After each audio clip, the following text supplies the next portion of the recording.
Hello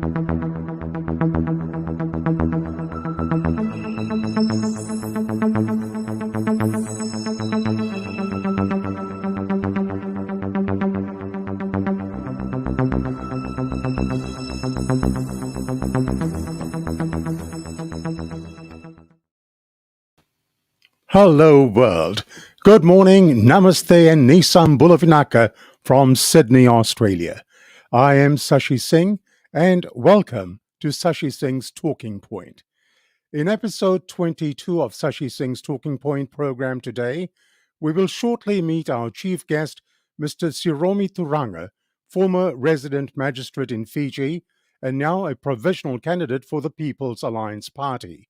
In a one-on-one interview with Mr. Turaga, we will discuss his early beginnings, his 29 years of civil service, rising to become the resident magistrate, the transition back to a practicing lawyer, his political aspirations with the People's Alliance, and matters affecting the people of Fiji, plus a lot more in today's program. As we begin, may I please request that you share the SSTP page on your own timelines so that we may share the interview with Mr. Siromi Turaga with as many interested people as possible. To ensure that you receive instant notifications for all future programs, please like the SSTP page and follow us as well if you can. If you're joining us for the very first time, a big welcome to you. Yes, indeed, welcome to SSTP. To our regulars, our milestone viewers, and our top fans, welcome back. I hope you enjoy today's program as well. Welcome to the Thinking People's program, Sashi Singh's Talking Point, live on Facebook and at the same time, live on YouTube as well. As always, we begin today's program, episode 22 of SSTP, with a warm welcome to our regular contributor, former Fiji TV journalist Nikhil Singh, to tell us of the key happenings of the week here in Australia as well as in Fiji. Nikhil, good morning. Welcome to SSTP. Good morning to you. Good morning, Sashi. I hope you are well. I am indeed. All right. Well, Nikhil, let's get straight to your segment. Let's begin in Fiji.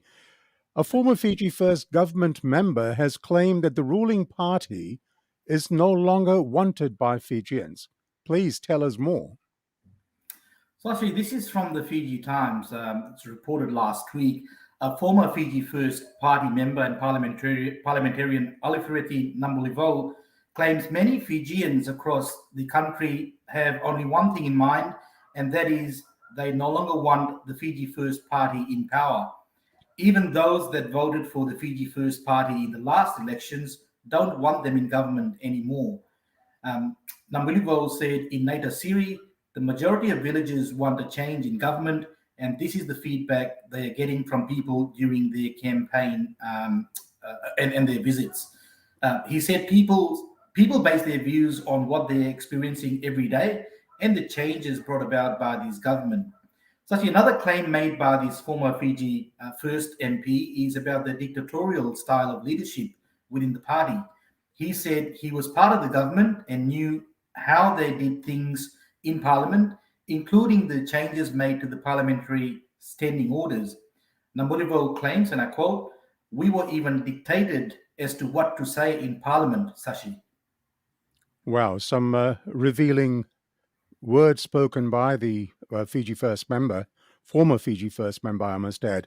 Now, Prime Minister Frank Bainimarama has claimed that his government has managed the economy better than any government in Fiji's history. However, former Prime Minister Mahendra Chaudhry says Bainimarama's claim is just a figment of his imagination. What do you have for us on that front, Nikhil? Well, the Prime Minister made the claim while addressing the Lao Provisional Council meeting last week. But as you pointed out, his claim has been strongly rejected by the former Prime Minister and Fiji Labour Party leader Mahendra Chaudhry.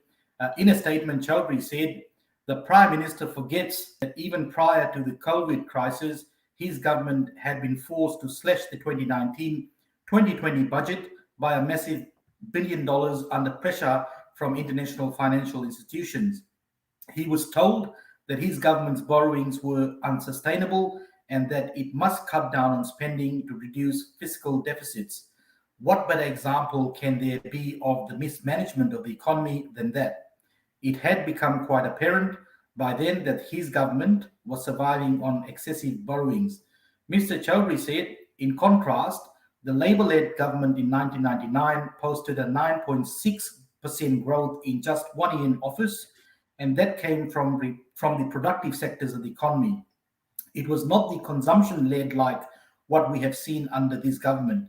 And in the 70s and 80s, the Mara government showed steady growth, averaging at about 3% per annum. And again, these were from the productive sectors of the economy. Mr. Bainimarama also forgets that his own sugar ministry has shown a sharp decline, a 50% decline in production ever since he took over the sugar portfolio. In addition, all our exports have been notably down under this government. Is this a sound basis for running the economy? Chowdhury is asked.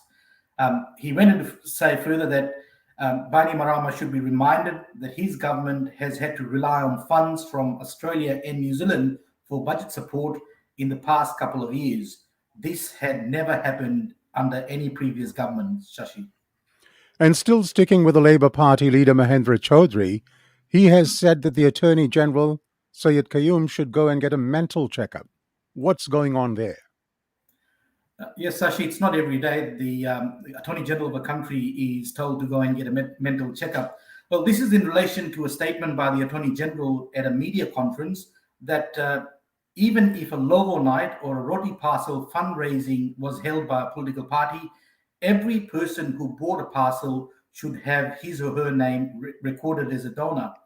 The FLP leader has questioned such requirements being introduced by the Fiji First government, and referring to the AG and his lectures on such requirements, Chowdhury asked, how absurd can he get? His electoral constraints and demands are getting beyond ridiculous. All these petty demands are a sign that the Fiji First is cracking up, afraid of losing power. The AG talks of the need to clamp down on dirty money. He needs to clean up his own house first. Since 2014, the Fiji First has collected millions of dollars through highly questionable means from owners of corporate entities who donated $10,000 each in the name of their directors, their spouses, and every single family member, even minors. He wants to tell us that this isn't dirty money. Chowdhury said the Fiji Labour Party wrote to the former chairman of the Electoral Commission calling for an inquiry into the Fiji First so-called donations, but of course, no inquiry was undertaken. Chowdhury said, obviously, there is one law for Fiji First and another for the opposition parties. Syed Qayyum has a habit of wanting to hold everyone accountable except himself. And Sashi, the SDOLPA leader, William Gavoka, also entered into this debate. And according to Fiji Times, Gavoka said comments made by the AG that the sale of a roti parcel or a glass of juice during fundraising events should be receipted is, and I quote, childish and stupid. Mr. Gavoka said the requirement devalues our form of democracy and election campaign to child's play, akin to a banana republic, Sashi.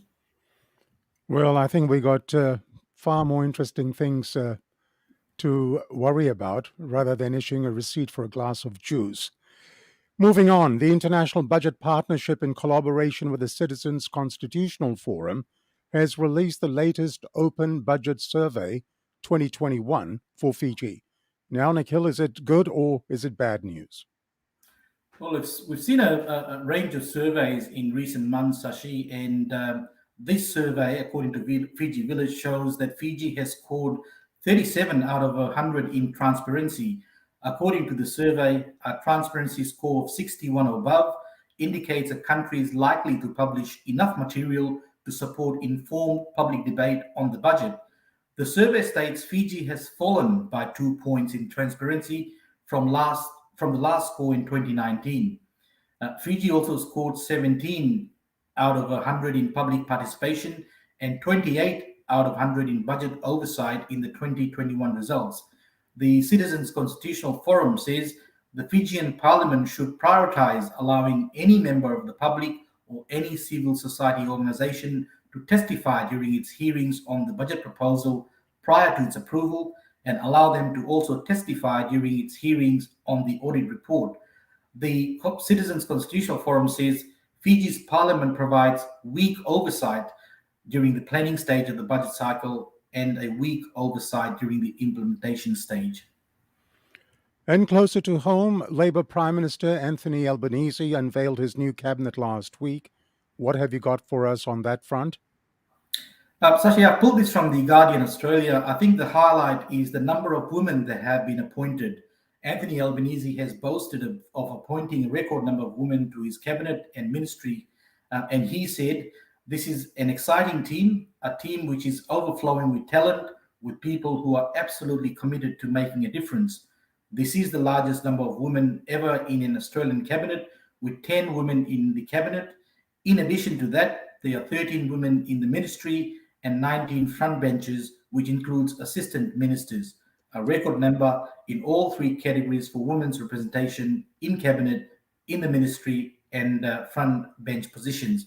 So actually, while I'm talking about the new ministry, I should also add that we reported on the leadership speculation of the Liberal Party and the National Party last week. We now have confirmation this matter has been settled.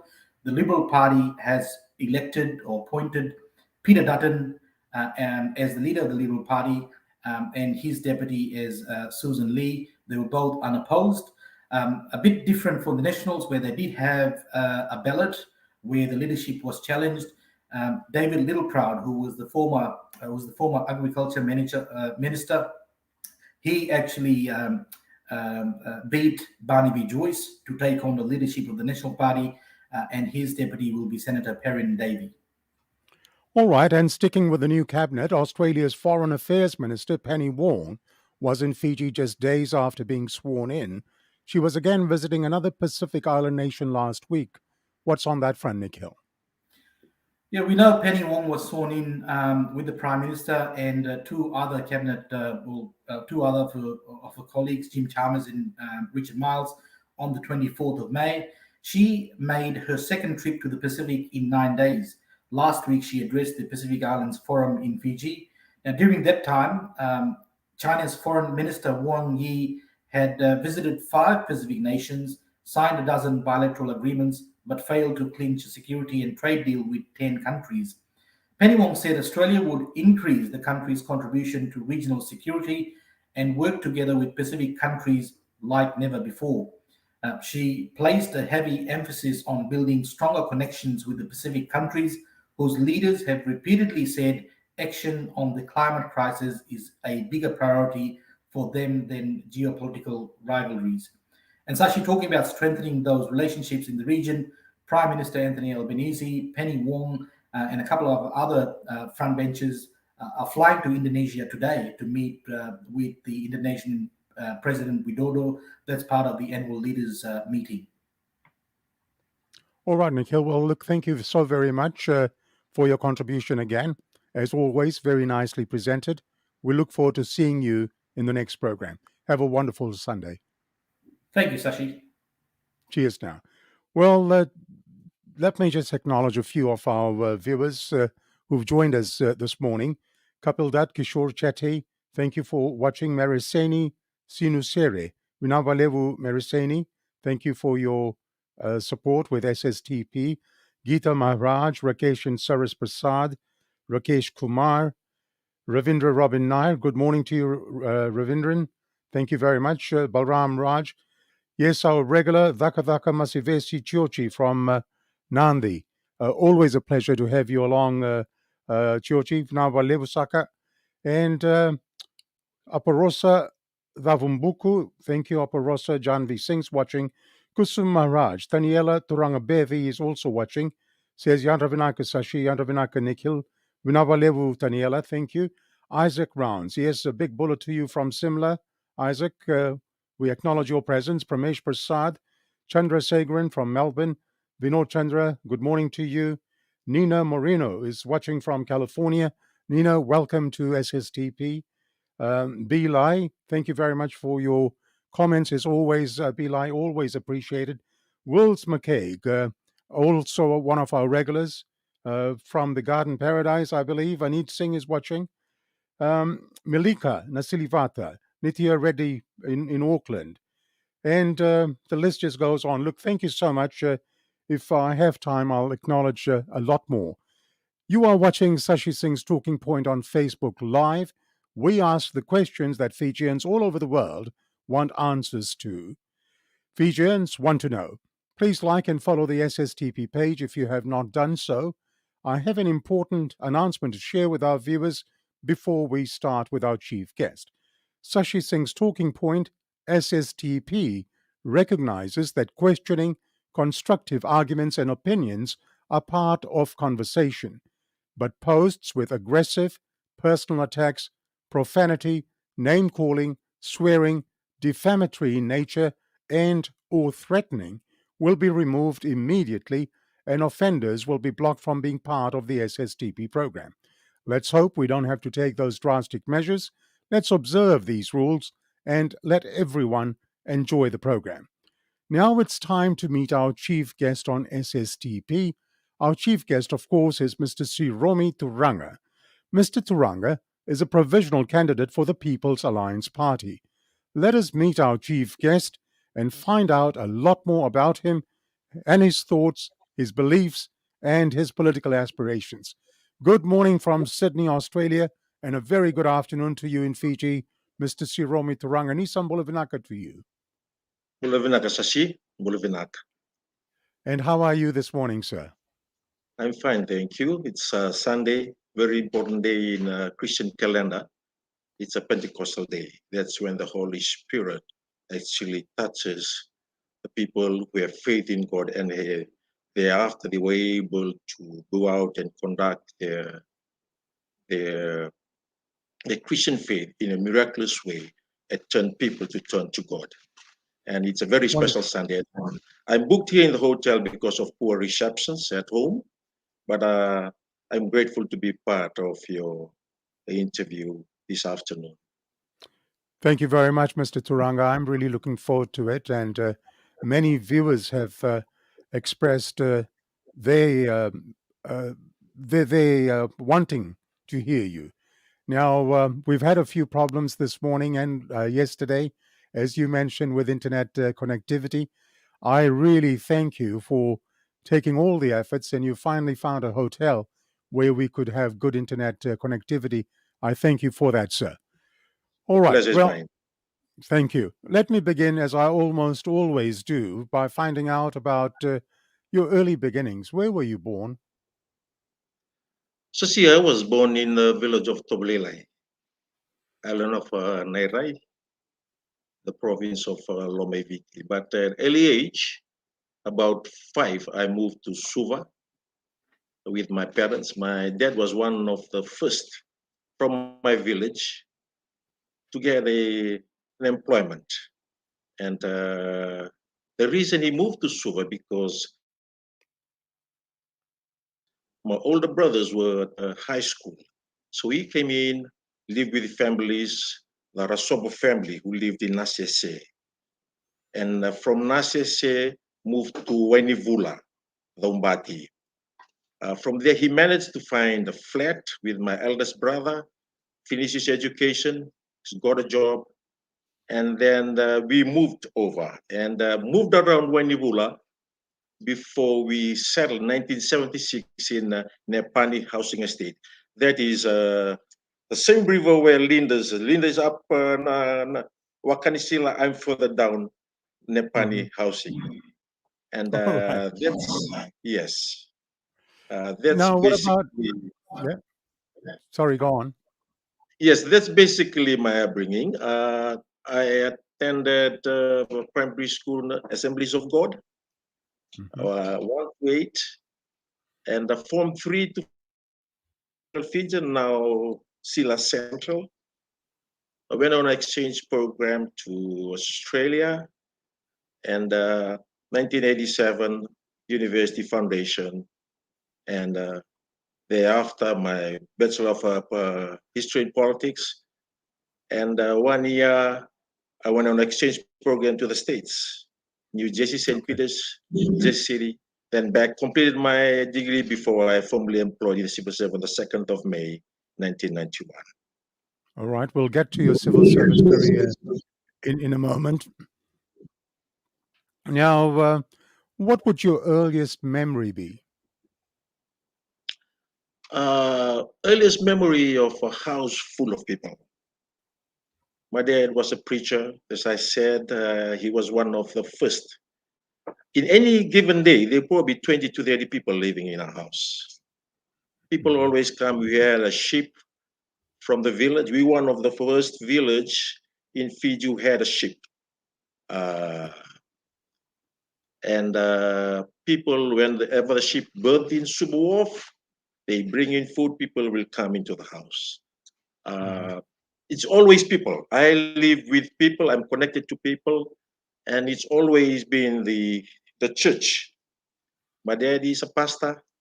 Now my brother is a pastor. I'm a lay preacher in the Methodist Church in Naisonisoni, that is in Wangandra, Nandi, in the Namaka circuit in the Nandi division.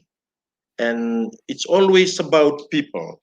I lived, Assemblies of God was Indo-Fijian and Fijian. It's AOG administered school.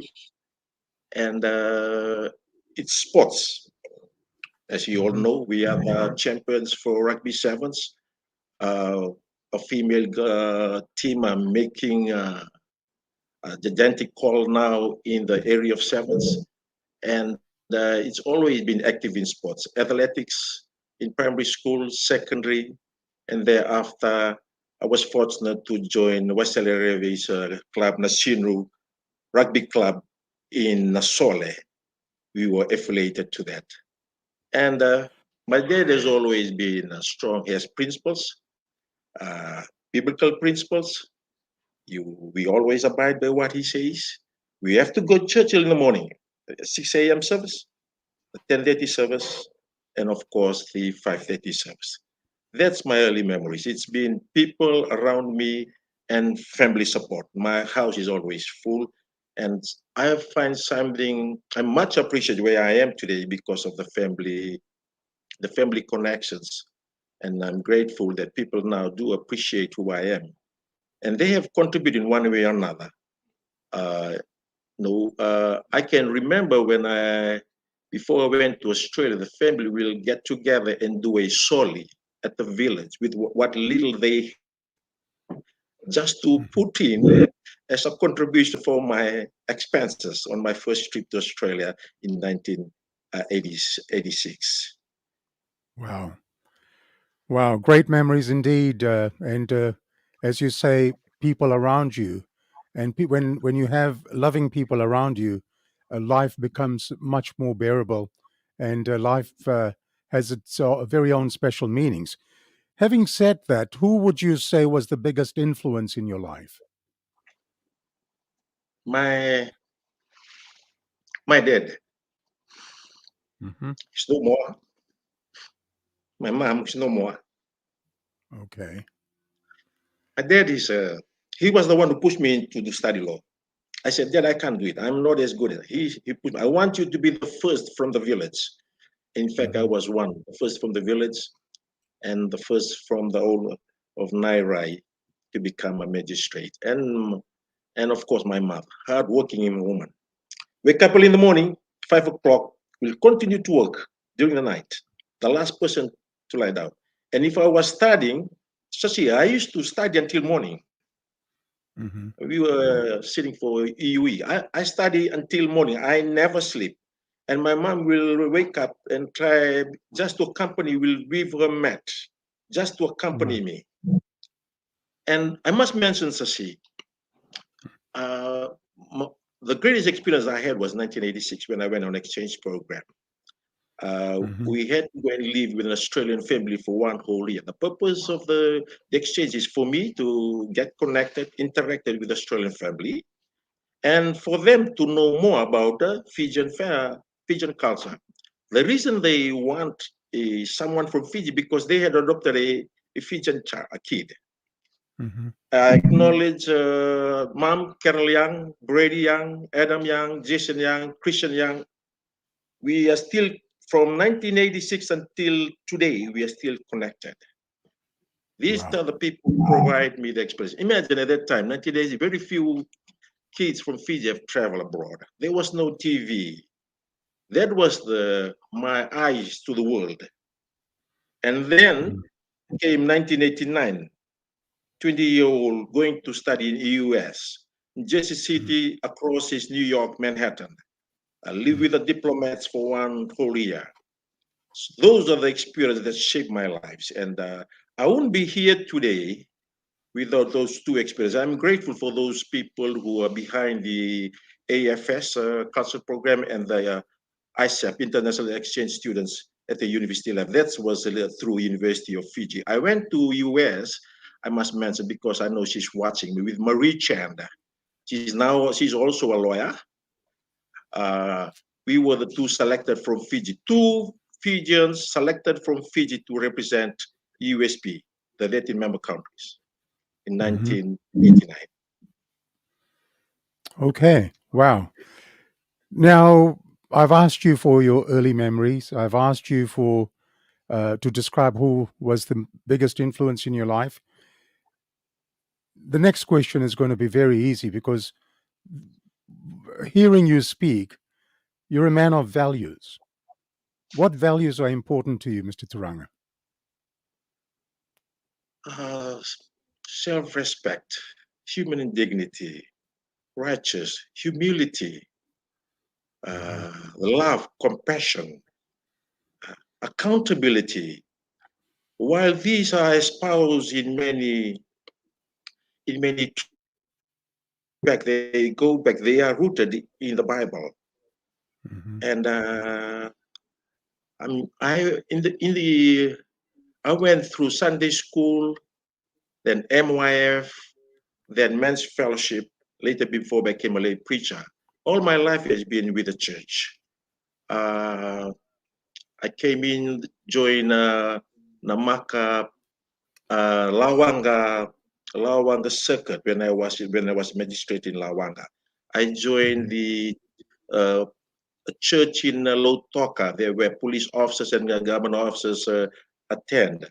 When I was Aegis Chambers, 2007, 2010, I came and joined Naisoni Methodist Church in the Namaka circuit when I was transferred to NAD in 2015. Those are values.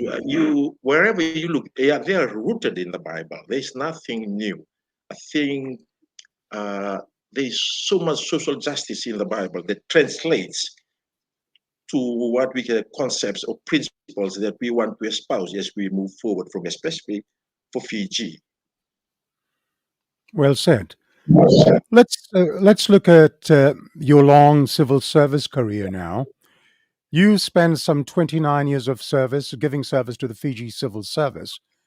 I don't want you to talk about your resident magistracy part yet. But what I'd like to ask you is, how would you describe this period of your life from 1991 to 2020, a period of some 29 years serving the people of Fiji in the civil service? Okay. I was fortunate to be was only selected in 1991 when I graduated in 1990. I graduated with political science and English. I was fortunate to be selected in a dedicated team in the Prime Minister's office. At that time, the Prime Minister was our party leader, Sitiven Rombuka. I'm a security analyst from 1991 until 2000. I was fortunate because I mingle with the politicians. We do assessments for the nation, what the leaders should look for, what's going on in the country, how should they drive their policies. I was fortunate to travel widely, Asia, Australia, New Zealand, Taiwan. And what I can say, Sashi, these are seasoned civil servants. The process is so important. The delegated, they work according to the authority delegated to them. First you become an admin officer and you become a senior admin, then you are principal. At principal stage, you are senior civil servant. Then you have director, then you have DS, deputy secretary, then become a permanent secretary. I work with Colonel Mua. I work with the former president, George Conorote. I work with, he was my permanent secretary at the Ministry of Home Affairs. I work with Jerry Wanganisau. He was my permanent secretary at Home Affairs. I work with Colonel Loma Loma. He's now just moved on a few months ago. He was our deputy secretary, Fijian Affairs. I worked with Lesi Korovala. He was, please. No, you're all right. I can hear you. I worked with I can Dr. hear Lesi you. Korovala. He was my permanent secretary at the Ministry of Home Affairs. I worked with Rosling Ahiri, a seasoned politician, civil servant. He was my permanent secretary at the Ministry of Social. I worked with the former Solicitor General.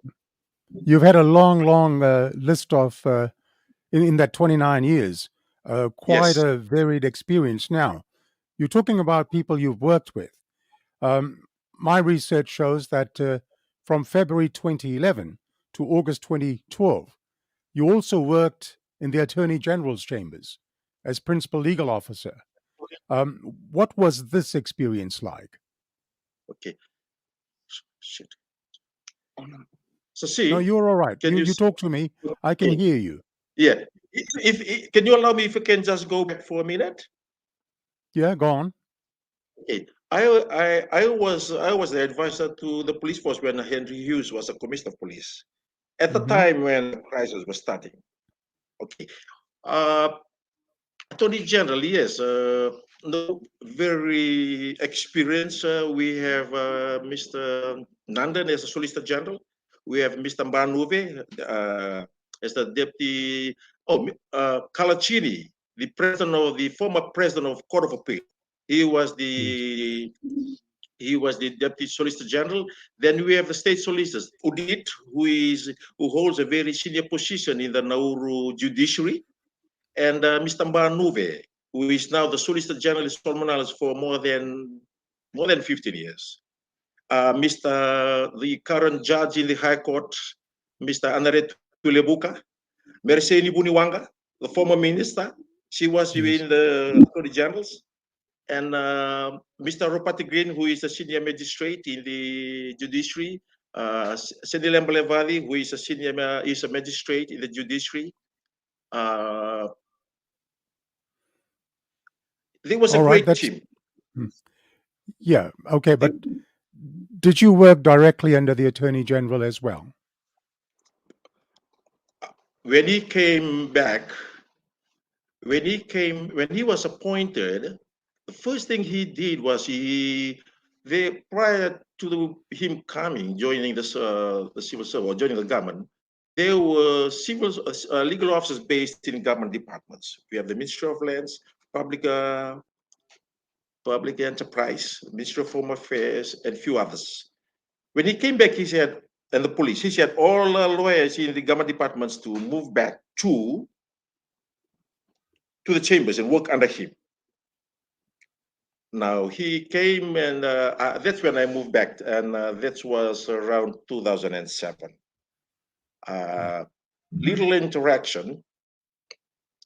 The only interaction that I can vividly recall when I was part of a working committee, we were preparing a report to one of the United organizations, and I was working with the Foreign Affairs. I was the rep from the AG's office.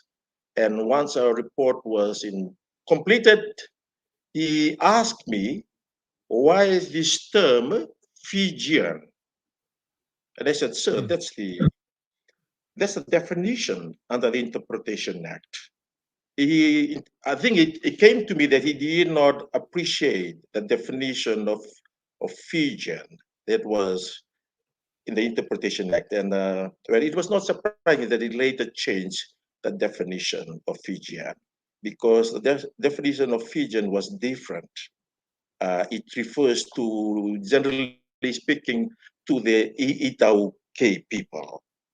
That was the limited experience I had, where I sat in his presence, and the former Solicitor General, Mr. Sarvadasan, was called in, and he confirmed to him that is the law as it is. You cannot change it.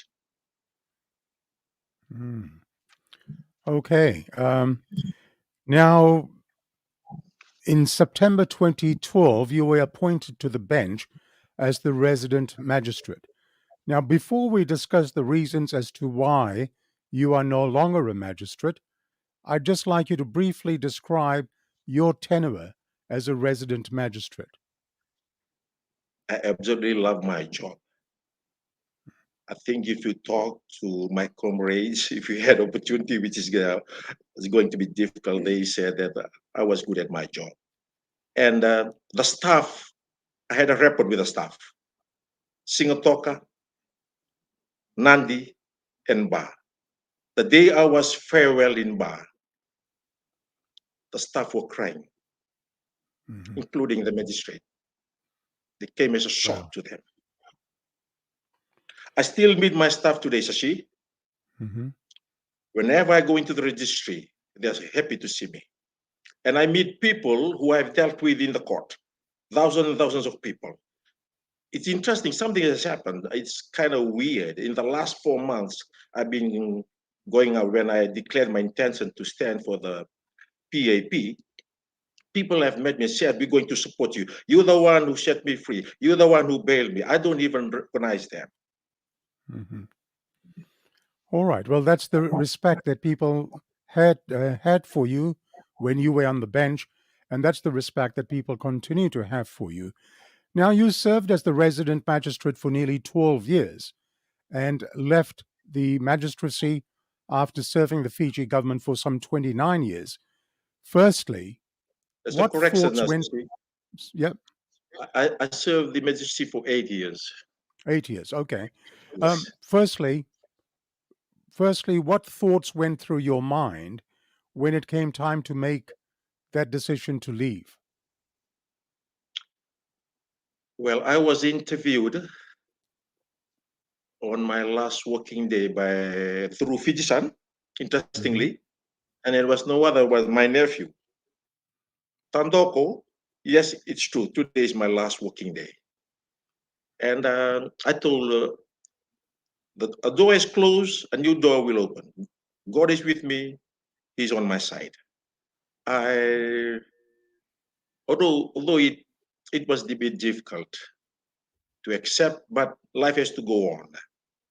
I can't change anything that has been done. I accepted it, and thoroughly, I'm enjoying my work as a private practitioner, meeting different people every day and traveling places. And now I can walk and meet anyone.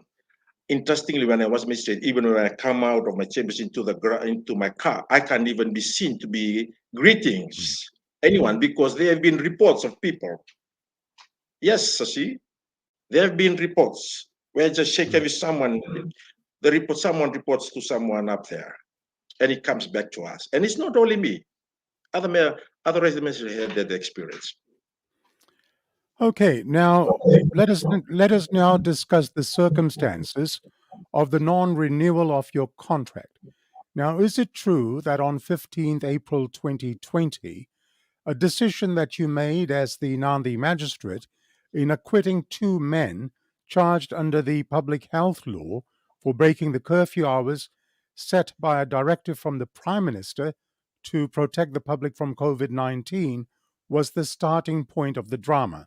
I believe you stated that the charges were unlawful because the Prime Minister lacked the power to impose movement restrictions under the public health law. What is your take on this? Is that a correct summary of what you did? That is a fact. The Prime Minister has no power under the Public Health Act. Let me state that again. The Prime Minister has no power under the Public Health Act. And that's where this government, I think they did not like, because I was the first one to say that the Prime Minister has no power. There is no law, specific law, or if there was one, probably 1 or 2, where a power will be vested to Prime Minister to exercise powers.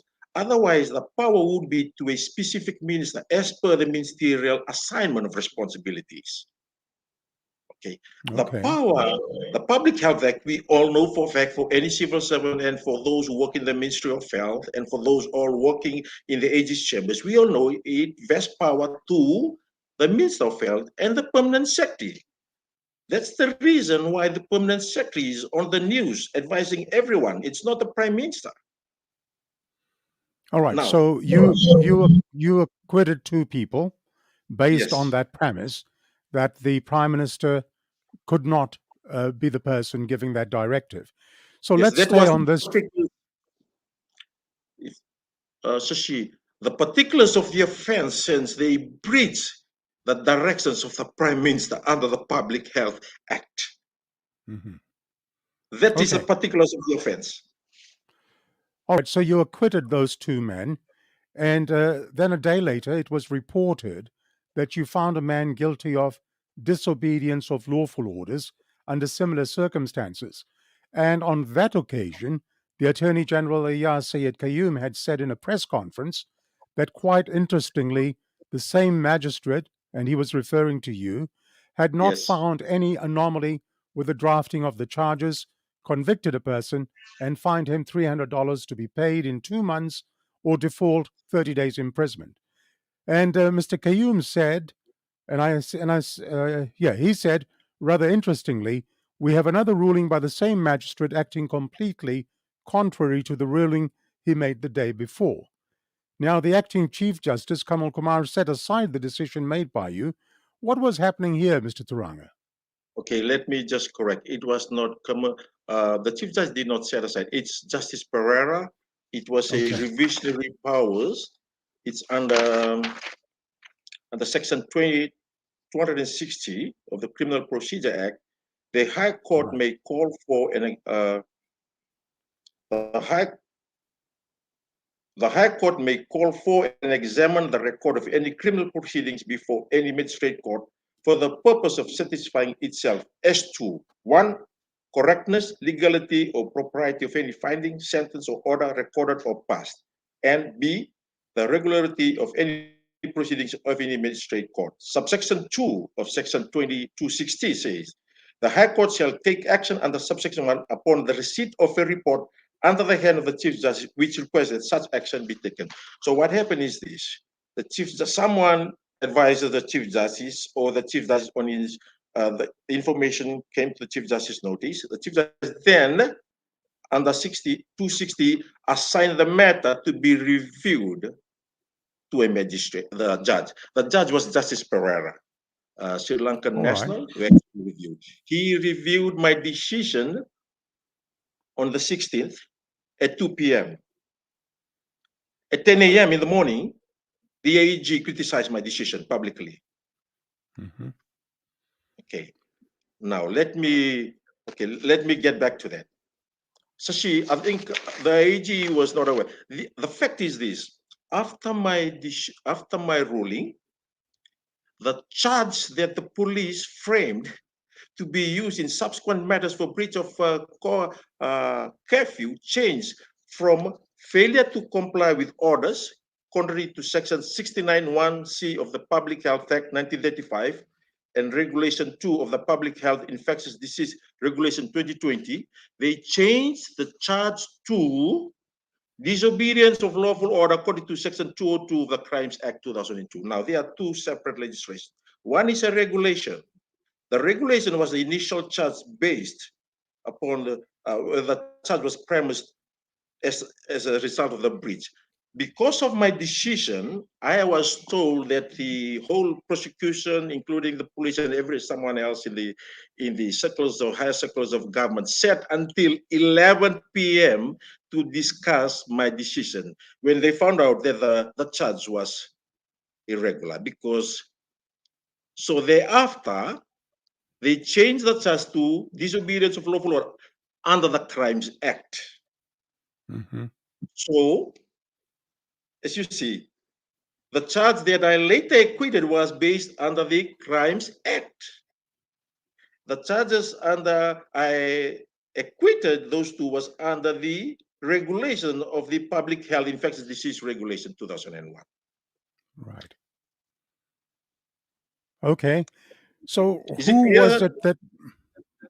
Who was Does it? it make sense? No, it does make sense. They're Thank two you. different, Yes, absolutely two different sections, two different yes. parts of the law, regulation and the law. Now, Mr. Turanga, who was it that ruled that your contract was not going to be renewed? Okay, there is a Judicial Legal Services Commission. The chair is the Chief Justice. The secretary is the Chief Registrar.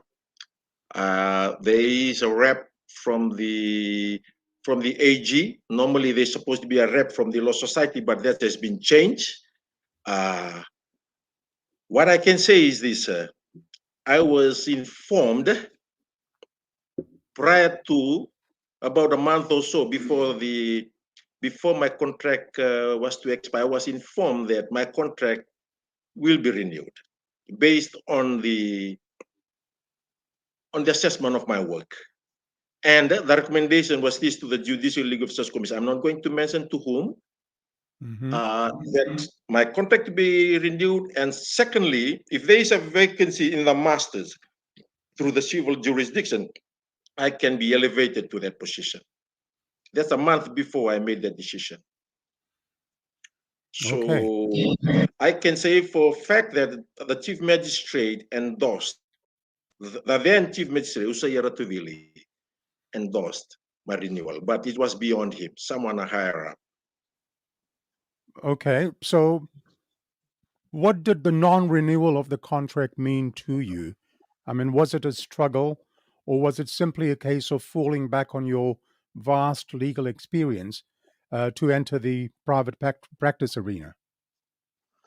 Mr. Singh, I have 4 children. My son was attending Form 7, Natambua. I have 3 daughters who are attending ACS to the Mbureudi. I have to rely on my faith, honestly. I have to rely on my faith to go on. And it was COVID. It was difficult, downsizing practice. But I'm here today through the grace of God. Okay. I'm here today Now, in the grace of God. And a lot of people who call me for service are the people who sympathize with what happened to me. okay. Yes. Now, looking back at the contractual dramas that you had, I would just like to explore with you whether there is a level playing field when it comes to contracts amongst judicial officers. For instance, are our local judicial officers, such as magistrates and judges in Fiji, on similar contracts to, say, expatriate magistrates and judges? Is it a No, level playing field? no, it's not. It's unfair. It's unfair to the local magistrate, to the magistrates who do bulk of the work, and this is acknowledged. It's acknowledged through the work of studies. Magistrates do bulk of the work. If you talk to someone who had served as a magistrate, because the work starts, all the cases are filed in the magistrate court. If they're indictment offenses, then they are transferred. It's so unfair. When I came in, because of my civil service experience, I share with my colleagues. But no, we can't go further because the people upstairs, they cannot listen to it. Our contract is for 3 years, while judges, local judges, they retire at age, if it's not 70, 75. So there is a security of tenure for them. And that security of tenure is important in terms of independent impartiality, so that magistrates don't have to be fearful of the decision that they make. Now, it's very clear that myself and Bosewanga later, I acquitted, he discharged. He was then immediately transferred from Suba to Mba, where I was sitting, to complete his term of contract. Both of us, because we ruled against, because government was not happy with our rulings, they both sectors. The diplomatic way of saying is our contract had expired. All right. Is it So also true? Is it also true that at one stage your contract wasn't a long-term contract, and you were actually getting short-term contracts? So that is true. I was not aware. My first term for 3 years was for Singapore 2012. So I was supposed to be from 2012, 3 years, 2015, end of 2015 to run. Prior 2 years and 4 months, I was shocked to find that I was being transferred to Nandi. Now, when my 3 years contract lapsed, I was further shocked to find out that my contract was only extended for 1 year. Thereafter, there was a meeting in Suva. We had a training, and the Chief Justice then, Gates, with the President of Court of Appeal, Kalachini, with the Chief Registrar, and with the former CM, Ratuvili. We sat and they explained, Mr. Turaga, we are sorry. There's been some allegations, although we know there's no evidence whatsoever. That's the first time I came. Okay, so my contract was only not the reason I was transferred out of Singapore because I was alleged to have said some political comment in a function, which I totally denied. And yet the complaint in that case was none other than the Attorney General, Sai Kayum. Okay, after the expiry of that 1 year, the contract was extended to only 6 months. Now, after the 6 months to 3 months, after 3 months to another 3 months, then I had another meeting with Chief Justice Gates, and he said, Mr. Turaga, it's election year. We need funds from the government. You'll bear with us. Because what has happened is this, Sashi. The recommendation of the Judicial Legal Services Commission goes to Attorney General for his endorsement. And if it does not have, that's it. So what the Judicial Legal Services Commission was doing was on a practical basis was renewing it. He did not say did not renew, but he did not wish to sign. And I'm not the only person who's been victimized in this manner. There are many civil servants, and I can this for a fact. Many civil servants whose contract were not renewed because Attorney General does not wish to sign that particular document. Wow, it's amazing that in your position as a resident magistrate, that you didn't even have the security of tenure of your employment contract, and to go from 3 months to 3 months, it really sounds as if there's someone's wielding a stick over you and bullying you. Anyway, let's move on. How are you finding the transition back to private practice? Today you were a consultant at Nevalu Law based in Lautoka. How's that working out for you? Yes, my principal is Moses Nevalu. He's from Masawa. I'm from Nairai Island. There is a traditional relationship between Yasawa and Nairai. Mr. Nevalu is also a former magistrate. Like me, we were never given an opportunity to be called up. No, to be said, okay, there are issues, address it. If not, your contract will not be renewed. We were never given that opportunity. A common criminal, he gets a lawyer. We will insist in court that he gets legal counsel before he proceeds. That was not afforded to judicial officers. Well, Sashi, I'm enjoying it. I'm traveling places, I'm meeting different people. And interestingly, a lot of people require my service because of my experience as a former magistrate. And I'm enjoying every bit of it. Well done. Well done. I'm happy for you. At least you get to breathe fresh air, meet people, and Yes. practice law in an environment that you enjoy. So again, I say well done. Now, Mr. Turaga, is there anything else you need to get off your chest regarding your contract issue, or you've covered that now? Well, there was an issue. We had a female magistrate from Sri Lanka who was in court 3. When we farewell her, afternoon tea, after the staff have left, we want to get back to our chamber.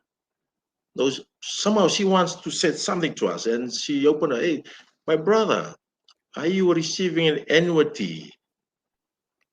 And I step on my colleague on the other side, not to say anything and just listen to what she says. I said, no, what is that? Well, interestingly, she told us that they are paid an annuity of 25 grand a year. I don't know whether this can be verified because we never get to verify the records of any other pay of our sister and brother magistrate from Sri Lanka. But that's what she said. And this is what she said to me. No, I feel sorry for you guys. She said, we are not. I'm happy where I am. I know that the contract can be, I mean, the experience I go through is same, likewise any Sri Lankan judges go through too. There was always this element of uncertainty and there was no clear process. And that's something, my vision, getting to people's hands, but to clear this, there must be clear, transparent manner in which judicial officers are appointed, and you must give a term of security for resident magistrates. 3 years is not fair when some civil servants, Shashi, are on contracts for 5 years. Right. No, does not make sense. It certainly doesn't. All right, well, have a sip of water. I'll give you a wee break. You are watching Sashi Singh's Talking Point, and our chief guest this afternoon is Mr. Siromi Turaga, former resident magistrate and provisional candidate for the People's Alliance. Please share the SSTP page and this interview with family and friends if you can. Don't forget to like and follow the SSTP page as well. Let's look at the political life now, Mr. Turaga. Let's turn our attention to politics. What was the event or scenario that got you interested in politics? Well, I got a call from Honorable Tanya Wanganaika. And Mr. Turaga need to come in. We need lawyers here at SODELPA. I'm part of a group of, senior Itoke lawyers, FIBA. And we call ourselves the Fijian Indigenous Bar Association. There is 11 of us. And he said, okay. So I went in, and my first role was to be here in the appointment of the management board of the SODELPA. From then on, I was into the part of the review of the constitution of SODELPA, even to the capacity of the advisor of the president of the SODELPA, Ratu Pinisa Takombau, in his first management board meeting. He said, I need a lawyer to be with me because it gets rowdy in there, Shashi. It gets rowdy, so he needs guidance. My last role was when I prepared a report on behalf of the management board. I was appointed by the management board to those people who may have aligned themselves with the then Mr. City, with the City book before his party was registered, but who were still members of the SODELPA. I tabled my report and I resigned on the 31st of December 2021. All right. So when you resigned in December 2021, did you then immediately pledge your support to Mr. Rambuka and his People's Alliance once it was formed? Well, when I left, then the only alternative was none other. It was Rambuka. Definitely has to be Rambuka.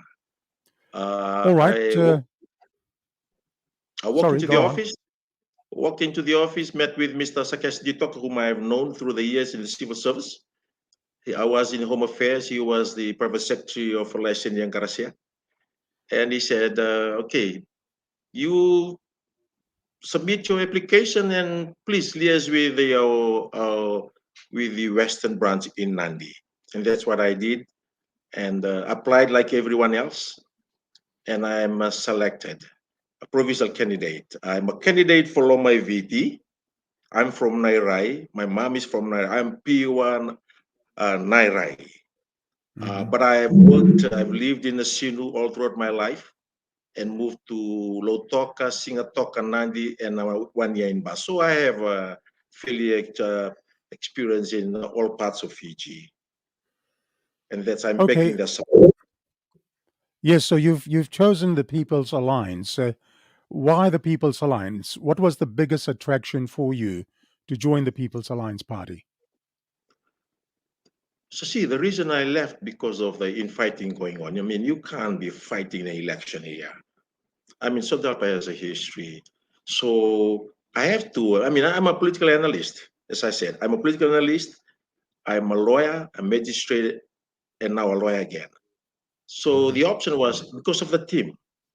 We have a diverse group, vibrant, and even with the 24 provisional candidates being announced, people of stature, people who have served the nation.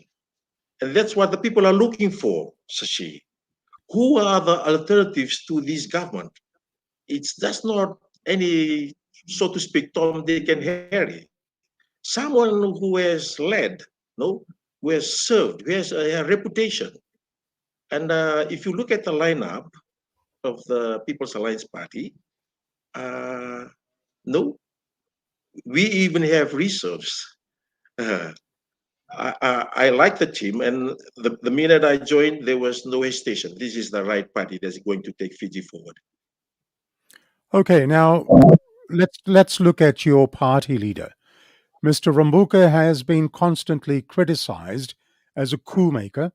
While we know that there were 3 coup makers, however, Mr. Rambuka has in recent times been singled out more often than not. What real effect will this have on the electorate, in your view? My message to the people wherever I go is, look, we cannot go back, continue focusing on 1987. I was in university. We can't go back. We must look forward. Okay.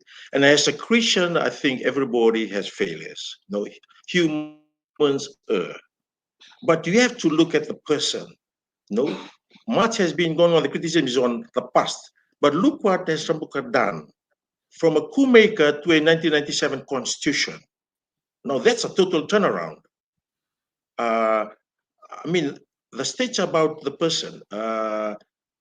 No, the way he's going around the country, he's like a prime minister because people have deep respect for him. Now with NFP coming abroad, no, we have a formidable team. There are people around him. You associate with people who are change makers. That's the reason why I choose PAP, and that's the reason I believe that we don't focus on the past. We look at the future. A government that is going to respect its ordinary citizens, respect their dignity, and not a government who looks down or say to its own people, you make adjustments when the life is tough out there. No, you have to align yourself with the people right down there, and that's what PAP offers to the people of Fiji. A new future. Yes, we can. Yes, we can. We can change the government. We can create a new future. Okay. Now, as I said, some people continue to criticize Mr. Rambuka. However, others see him as a charismatic figure. How do you see him and why? He is a charismatic figure.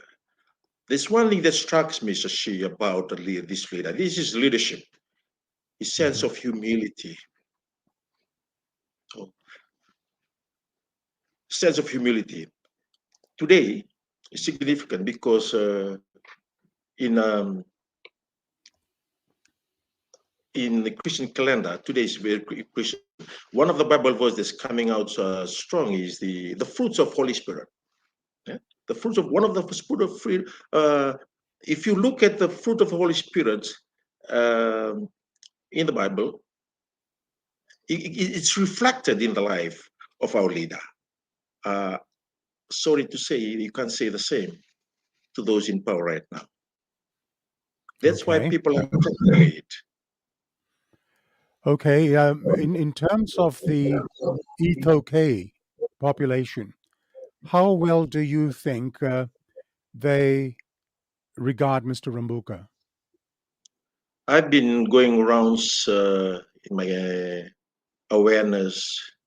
It's unbelievable. There are villages where even before I present the civil service, they've said to me, "You want a change in government." And in one particular village, I'm not going to mention, they said, "Please don't put our picture on the Facebook, Mm-hmm. because if we put our picture on Facebook, our project will be Honorable Prime Minister." Because they were used to be a Fiji first stronghold. Right. It's amazing. Uh, uh, Indo-Fijians, Itaukei, Chinese, you go on the streets, you talk to them, they want change. No, so see, they want change.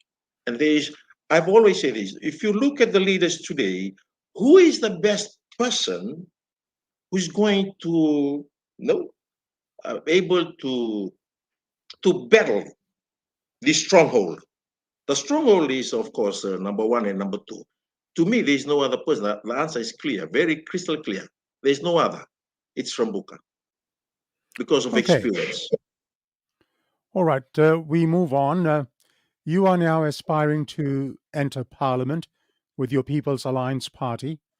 What are your views with regards to the functions of Parliament currently? Well, first we need a change of government, a government that's going to ensure that the speaker, the one who sits as a speaker, is going to conduct themselves according to the spirit of the constitutions. Unfortunately, and regrettably sad to say, that most of the motions being moved by the oppositions have been not supported by the speaker. And if you can't pass that line, it's going to be very difficult. Uh, the Though this Standing Order 51, it's a mockery of the lawmaking of the country. When I was in the Ministry of Home Affairs, I used to brief Parliament, the Standing Committee, on all the bills that were proposed from the ministry. And the nitty-gritty, why is the PS and the Deputy Secretary, I'm the one, because I was the legal officer based then, to explain to them. That's the reason why you have the Standing Committee, and we explain to them, because look, at those years, most of those parliamentarians, they did not go through the civil service. They have little knowledge of the law, and they will say whatever the leaders say to them. But when you sit at that level, at the committee level, and explain to them, then they understand. I did that within the Immigration Act, the Arms and Ammunition Act. There were other laws that were managed by the Minister for Home Affairs. Clause 51 needs to be removed. Standing Order 51. No, there must be a consultation. No consultation within the Parliament, consultation outside Fiji, so the people, the stakeholders, can voice their opinion. I'll come back to Standing Order 51. But let me address this with you. If there is a change of government in the next elections, what are the challenges that you think an incoming government will have? I think it's crystal clear that one of the challenges is the finance, the poor finance of our economy. But as you have heard from Narumbe, from Kamkambida, from Chaudhry, it's just poor governance. No, poor governance. So that's critical. No, we need to identify the areas, channel money where it's supposed to go, tighten areas where it needs to be tightened, diversify where it needs to be diversified, and and uh, and then we'll just go on. Obviously, we in the right path. We are with Australia and New Zealand. We have moved. No, immediately after 2006, we are always running to the north to China. I mean, these are our neighbors. They're always with us. You stick with them, they will help us. I don't think going to the north is going to assist us at all. But the good thing is our party has the experience, people who have experience in finance, and either they work in the government or they work outside government, and some of them even work outside Fiji or with international organizations. And some of them also had worked in a senior positions in the Fiji government. So they have a better appreciation of the structures of the processes, and these are critical. The process has been convoluted, as I say, convoluted, that the control of the ministries are in the hands of the few when it's supposed to be delegated from at their level down there. Now, the problem now, things are not going because it's all with the ministers. And another area too is we are making so many laws, but those laws cannot be enforced because the supporting apparatus, if I may say, are not there. One of which is the land bank, Shashi. Mm-hmm. No, they say project in Lenga, one of my clients. It's for 10 years now. The police has not been completed because I was just recently told that no reputable engineer would sign off that project because it has not satisfied the criteria. But the government chose a company and we're stuck with it. Now, these are things that happened in the last 60 years or so. But when you recruit senior civilians, even if they are over the age of 60, to come back and redeem this nation, I believe we can move forward from there. Okay, now, if the Fiji First Party retains the government, what would you think of that situation? This is one senior lawyer told me, if they win, I'm going to leave the country. Mm-hmm. So Well, bad. Yes, but having said that, there's no other way. If we're in opposition, we have to be more effective and efficient than the current crop of opposition. The reason, Shashi, I joined politics because I believe Lomaiviti needs a person who can articulate better the needs of people from Lomaiviti. People who can tit for tat with the government. No more leveling a squad. No. People who are aware of the situation. No. Hold them accountable. We can't just nominate any person, but people who go there, they must be persons of repute and experience. No, and address issues as it is. Okay, now, do you have any views on the current parliamentary standards, decorum, respect, sense of duty, and responsibility, Well, as we've witnessed in the current parliament? yes, I think there's so many rules. It's been convoluted that restricts the effective communal participation of parliamentarians. I believe people sometimes stay back from expressing their views because of the fear of that they can breach the standing orders and then made accountable. And like Ratu Ishoa and a few others expelled from parliament. It's parliament, for Christ's sake. That's where we make laws. That's where it's tit for tat.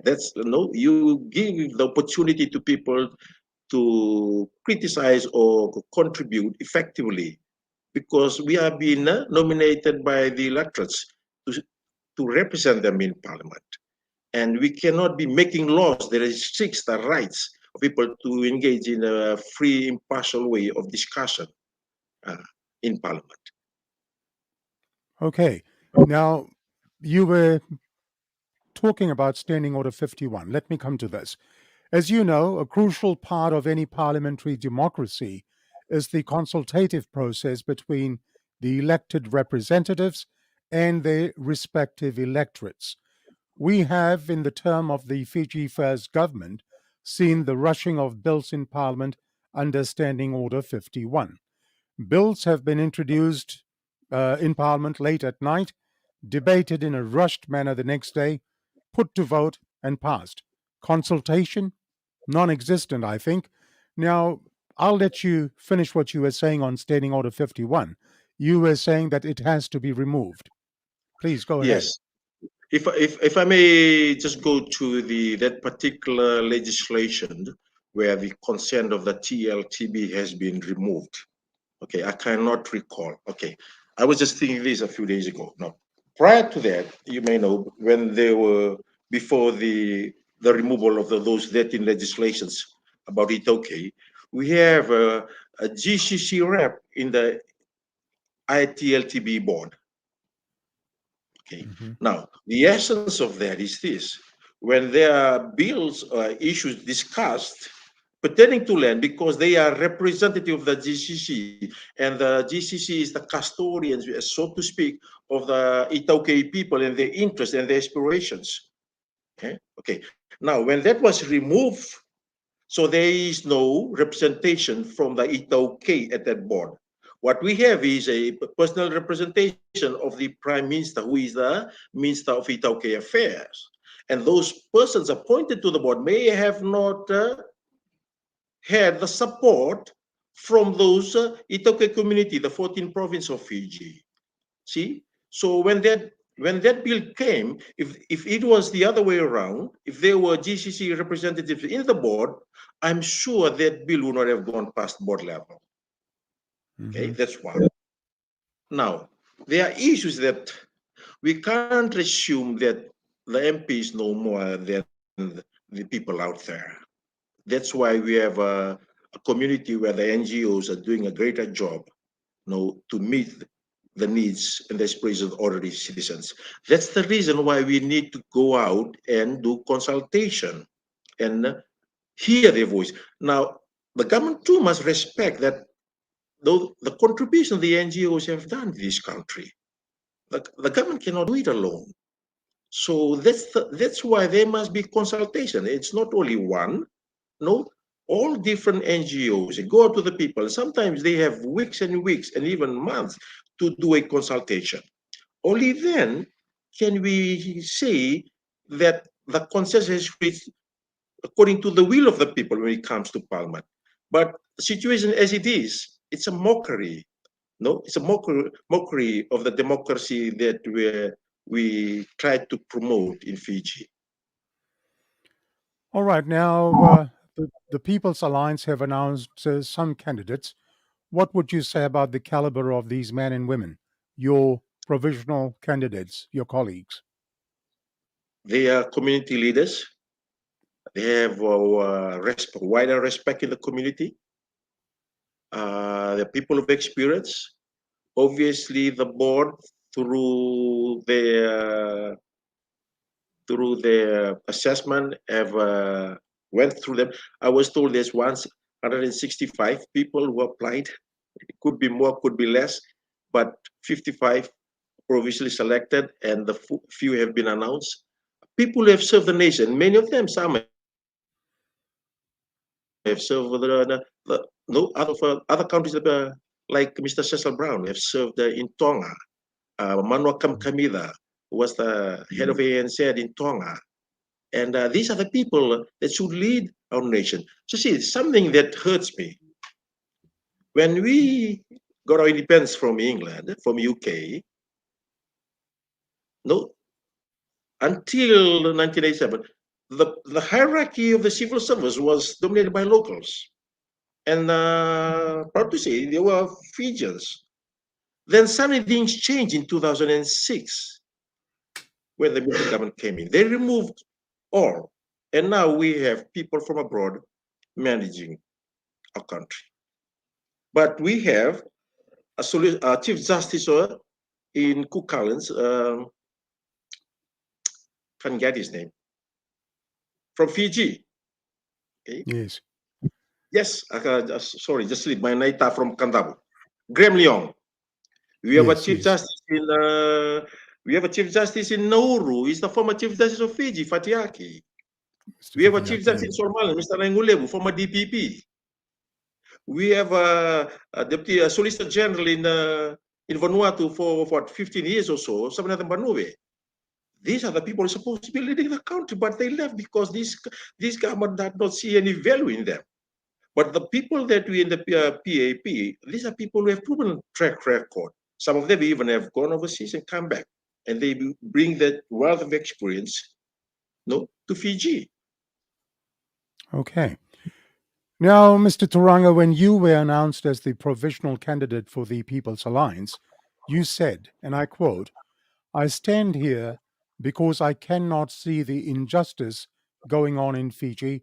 It must stop now." End of quote. Correct. What did you mean by this statement? The injustice is the sacking of civil servants, the complaint. Civil servants before, during my era, if there has been a breach of a public service code of conduct, they will be charged. Prior to be charged, they can just be called upon by the permanent secretary and be told. But they are charged to an independent panel, and then a sentence is used. But today, you can be 55 for any small, slightest thing. That's an injustice. It's in everywhere. There is a sense of hygiene insecurity when you talk to civil servants. People are so fearful. They are not unlike before. When you come on the counter to ask them, they said, "So we can't." No, it's been frustrating. As a former civil servant, I did express my displeasure of with civil servants when I was in court a few days ago to the magistrate, because things have changed. There is gross injustice. People have been sacked left, right, and center through phone call, text, and it's just unbelievable. Sashi, if I may allow me to share with you, I was a lawyer for Bernice Malani. I was engaged by the family to assist them. Okay. Now, I was there one day with them. They live in Vesey Street. Vesey Street is off the road from Batuanga Primary down to Flagstaff to Yetsen. There's a road. Then suddenly, this was going on when it's been reported that AG will be investigated, or a report has been lodged. There was a convoy of police vehicles, about 6. There were police officers who was with us. He called control center and asked them, "Did anyone make a report?" He said, "No." Why? No, it's just an exercise. 10 minutes later, Sashi, of police vehicles. Now that's intimidation, isn't it? It is. I have a client who I assisted, who lodged a report, and guess what? Who encouraged them to lodge the report to the police? I was supposed to go with them and lodge the report to the police station, but the Prime Minister himself, Orangaboy Marama, instructed them to go and lodge a report against his own Attorney General. That's a fact. Attorney General was never cross-examined, was never caution interviewed. I later heard that he went and wrote a report. The directors of CID, the director of NIB were removed, transferred during the course of that period. Boy Marama's own protocol officer was removed. I have his name, Choweli Vulovo. There were things that go on that period. The military were with us, they were withdrawn. When they were withdrawn, I told the Mr. Manoa Malani, "I'm withdrawing because the military has withdrawn." That's the injustice. How can you have an Attorney General who has been investigated, who continues to holds power when an investigation is being investigated? Well, let me tell you that if that was here in Australia, or perhaps even in New Zealand, if there was an ongoing investigation being conducted on the Attorney General, he would have to stand aside and let that investigation come to its full completion and in that period of time that he would be expected to stand aside, somebody else would be the acting Attorney General. I mean, that's the Certainly, proper way of doing things. yes. Now, Uh, Mr. Turanga, sorry, you also said when you were elected, or rather announced as the provisional candidate, and I quote, "I joined because I believe this party has the vision that ordinary Fijians have the strength to create a new Fiji. We are here to create history. Pray do tell me, what is the party's vision that you referred to?" the, the vision is the united front between NFP and PAP. The vision of J. Reddy and Rambuka.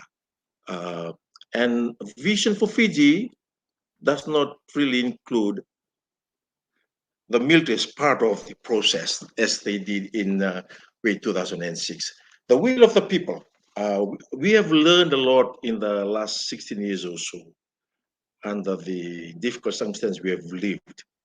And the system has been so polluted to an extent. I think you need us to come in to purify the system. We need to come and purify the system. No, it's been convoluted. Everywhere you go, what the processes that used to be there has been changed and changed and changed. And that's why I said earlier that you need to bring back some senior servants to correct the system. Now, they said they're going to clean up the system, but they have intoxicated the system. The new party comes in, you to purify, give that freedom back to the people. So see, people must have the right to protest. People have the right to pursue an action when ATS and employees of Air Pacific were unceremoniously sacked, worked for 30, 40 years, and in 5 seconds, you just come hang your ID card at the enter your office. But these are the people who build the company up. No, they even slice the share of the ATS. No, when I was in the USP, ATS was a model where workers have a share in the running of a company. Yes. The ATS was surprised when I told them, "You are the model. We study your model." But over the years, their share has been slash, slash, and slash. And it's sad, but we need to correct the system. Vest the power to the people with the right-minded people who at board level and do not interfere at board level. And of course, you delegate the authority. There must a clear demarcation of authorities at the policy level. Okay. You also said, "We are here to create history." What is the history you are referring to? Please elaborate. The history is to defeat Fiji First government. We need a clean Okay. start. Yes, we can. My motto is, yes, we can. 4 years. 4 years. People have the right in every 4 years to cast a vote. This is the most important opportunity for every citizen over the age 18 to exercise your freedom and vote wisely.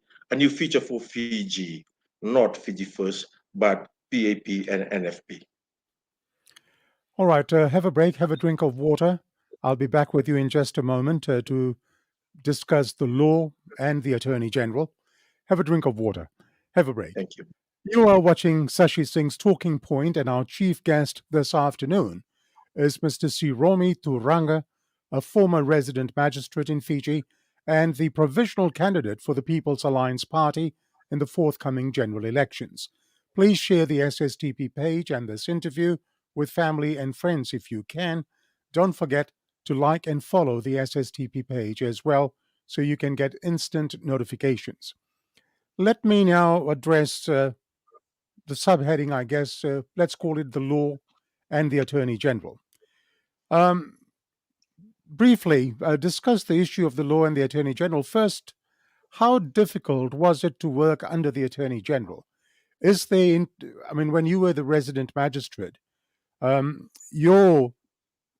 perhaps your instructions or guidance would come from the chief magistrate, but is there interference from the AG's office per se? Never, Okay. never, except one where it's a family matter, and one of the parties said he's been personally instructed by the Honorable Prime Minister, and also but the lawyers said so. And I just told them bluntly, this is my court. I don't entertain anyone except the parties. Never, no interference from the Attorney General. That's something I like being a magistrate, the freedom to do whatever you want. Shashi? All right, then, was there ever any interference in carrying out your duties as a magistrate? Interference from any other quarters? From my experience, never. I understand that there were magistrates who have meetings with the Chief Justice regarding some particular issues, because Sashi,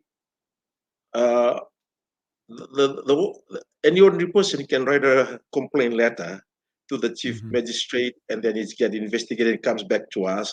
And there are certain issues where we'll sit down with, I can remember in one particular incident, where I sat with Chief Justice and the Chief Registrar to clear on one particular matter, but there was no interference whatsoever.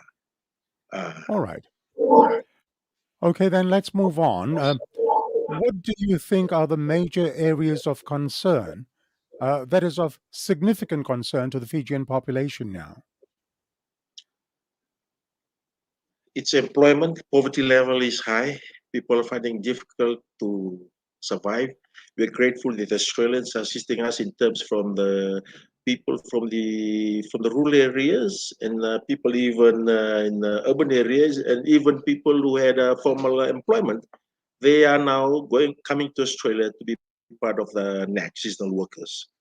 So see, if you may recall, I was at the Ministry of Home Affairs. If it wasn't for the coup, this opportunity would have started way back in 2007.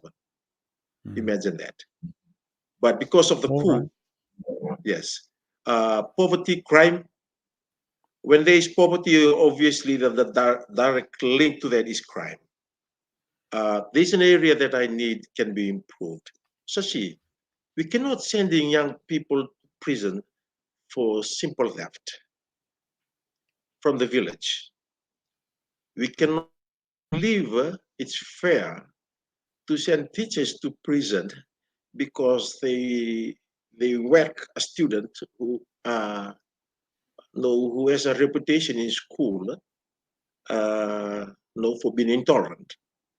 I believe that this was mooted some years back, and I think it's worth moving for rediscovering. And it was discussed in one of my when I was in a workshop in Dublin, in New Zealand. What they do, they have marae, where the elders come and the perpetrator comes, and it's somehow they trying to resolve the matter in a way that it will forces the perpetrator not to re-offend.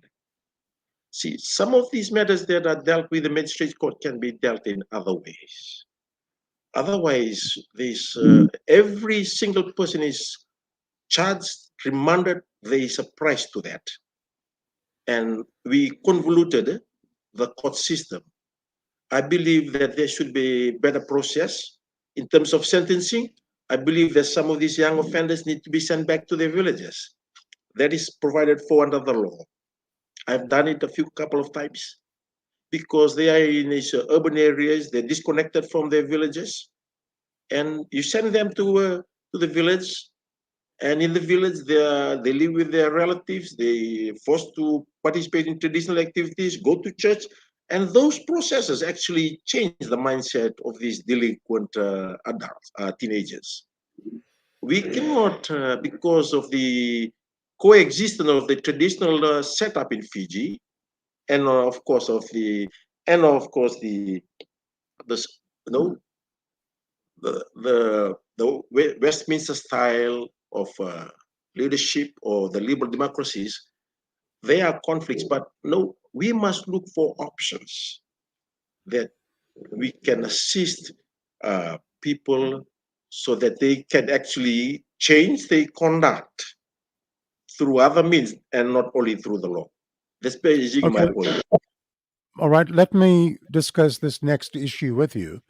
And that is the high rate of sexual violence and domestic violence cases in Fiji. You were an arbiter of law in your court. Why do you think the numbers are so high in terms of such sexual and domestic violence cases? Let me just give you some statistics.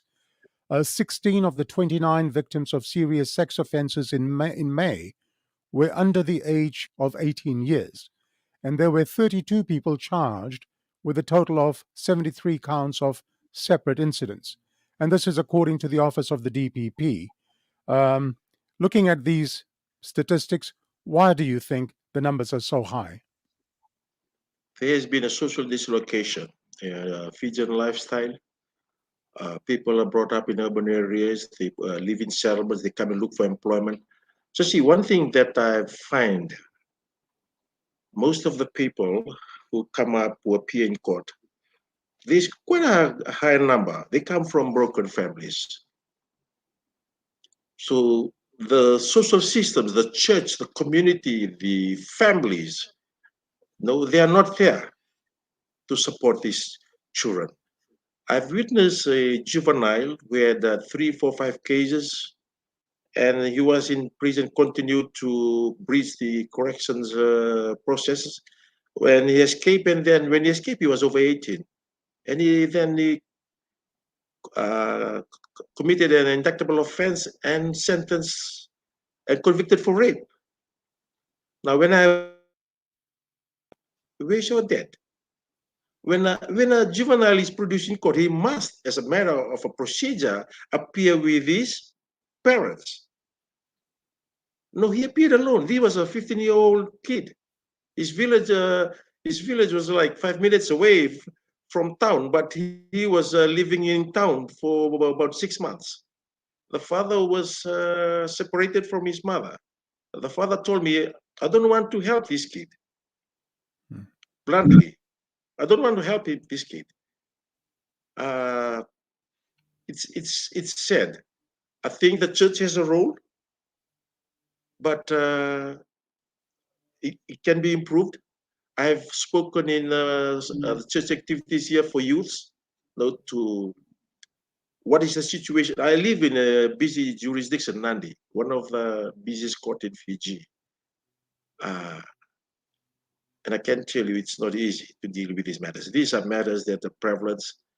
It happens in the villages in Nandi. It also happens to people who come outside Nandi, who come to work for employment, and because of the lifestyle, they're entrapped. They don't go to church. Most of these kids, they never go to church. The families don't go to church. The church, there's some serious soul searching out there, where people need to be. So I ask you then, do you think this is a societal thing, or is there some other reason behind such high statistical rates of such serious sex offenses? I think it's a societal thing. There are many reasons. A lack of education, obviously, and a lack of finance. It's sad because it happens even to people who go to church and people who do not. So you really can't blame the church solely. I think it's a societal thing. People need to look at how we conduct ourselves. There must be some changes in approaches of the government. An ideal way is for these children. I have a vision. If I can create a camp, and get in senior religious leaders, traditional leaders, and then put these delinquent youths, and then go through some processes where they can be rehabilitated. There is a deep disconnection. There are great deep disconnection from the vanua, from the family, from the church, from society itself. It's a combination of all of these issues. Okay. Somehow it seems that the message is not getting through.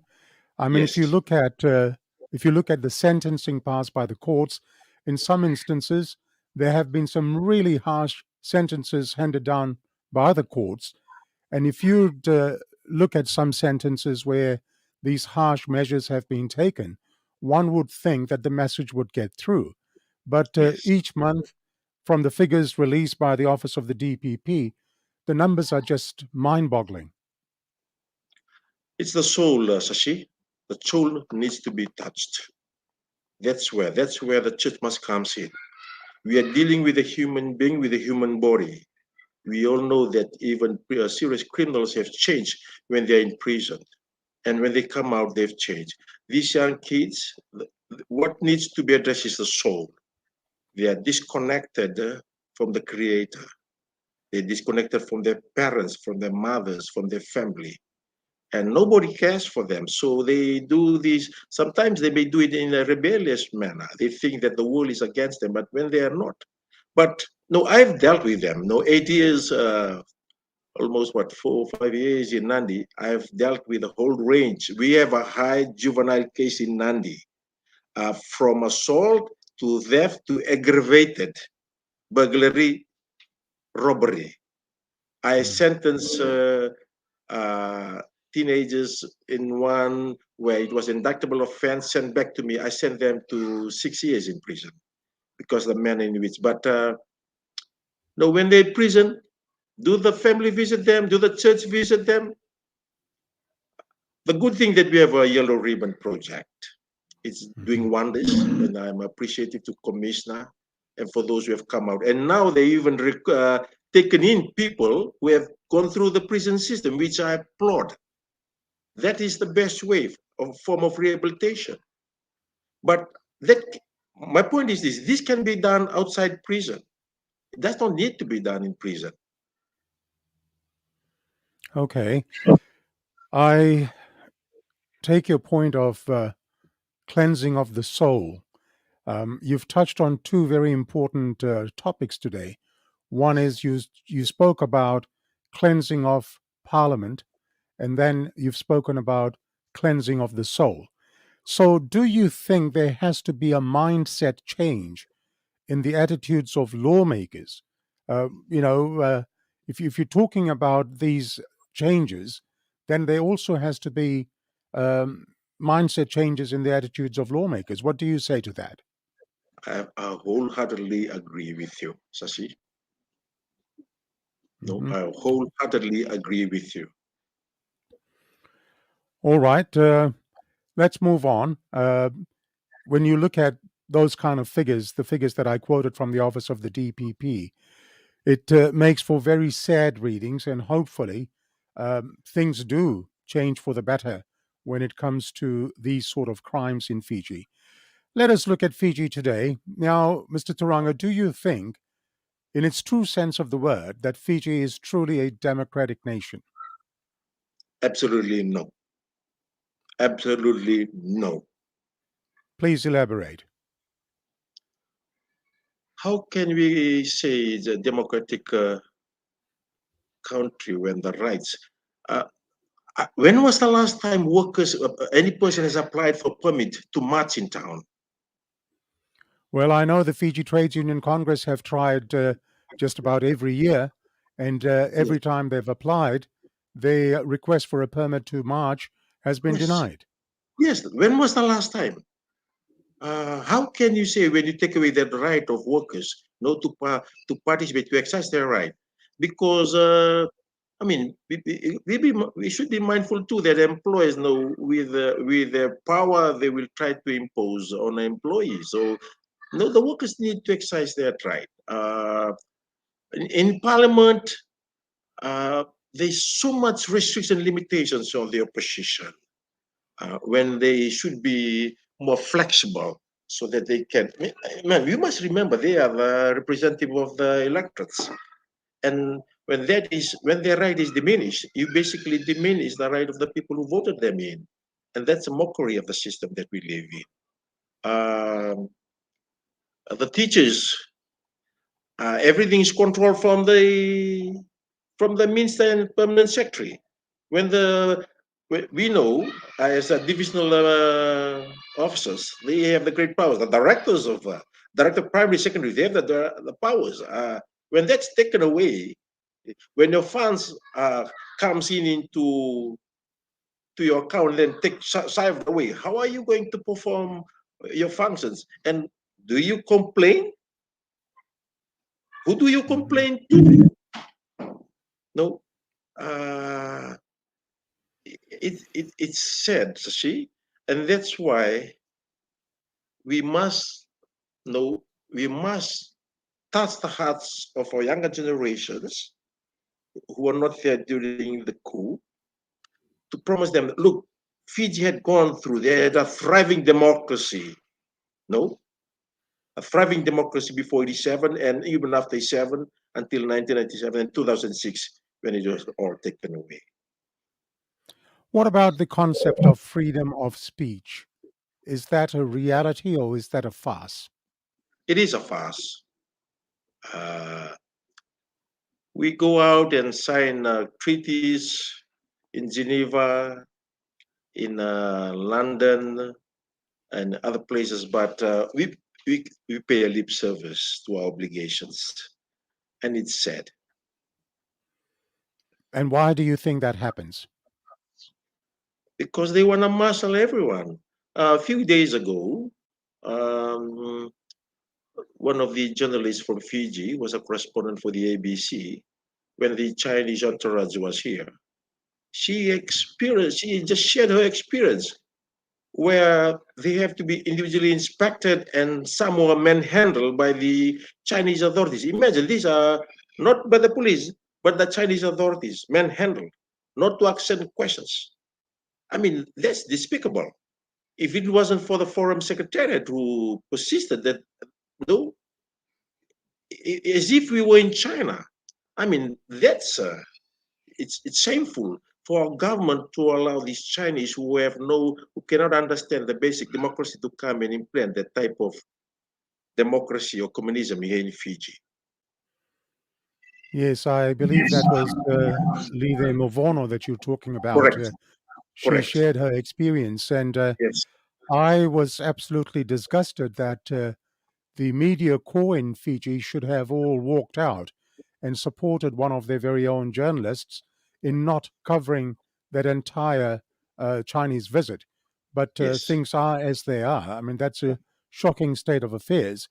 Having said that, then, Mr. Turaga, do you think there is a culture of fear amongst the general population in Fiji to speak openly, to speak truthfully? And if so, what is that fear? You've said it. There's a culture of fear. I'm urging everyone who has been victimized in one way, this is the time. It's election year. This is the time where you need to speak up. People are fearful to say because they're thinking of their own families. There may be family members who work in the civil service. I mean, it's ridiculous, no? The way things are going. As I said, you walk into a government department, you talk to them, you can see the culture of fear. And even people outside government, people can just listen and move away because, say 5 years ago, the situation was very different. I'm grateful that the events leading to the 2020 election, there has been significant change. People now are speaking out compared to 2014 election and 2018. We must be grateful for those watchdogs and people like you, Shashi, who provide this platform for people to speak up, because some of our views will never be covered by the local media. But now people abroad and the people in Fiji can listen to what actually goes on in that inner circle of government. The fear is from top to bottom. They don't want to be turned 55 today or tomorrow. No, it's a slogan that people talk about. And it's sad because when I was there, you retire at 60, then later at 55. And if you are accused for a breach of a code of conduct, you go through the processes. But all that has been taken out the window, by a letter from the the permanent secretary, the minister can sack you. I mean, it's unheard of for a minister or even a permanent secretary. That's a situation as it is, and that's why, Sashi, there needs to be a change. Fiji is calling for a change in leadership. Well, it's the people power. At the end of the day, it's the people power that will determine what is in the future in terms of the politics of the land. Mr. Turanga, when one looks at the rule of law in Fiji, is the rule of law for one and all, or are there instances, for example, different strokes for different folks, so to say? Well, I think if that question was put to lawyers who've had cases before court or have had experience, I guess generally speaking, I would say in some cases there's a different sets of rules for different people. Generally, everyone is the same under the law as provided for under the Constitution. But there have been instances where people, when I take back and look at them, it appears that people have not been treated fairly. Okay. Now, you've mentioned 55 a number of times this afternoon.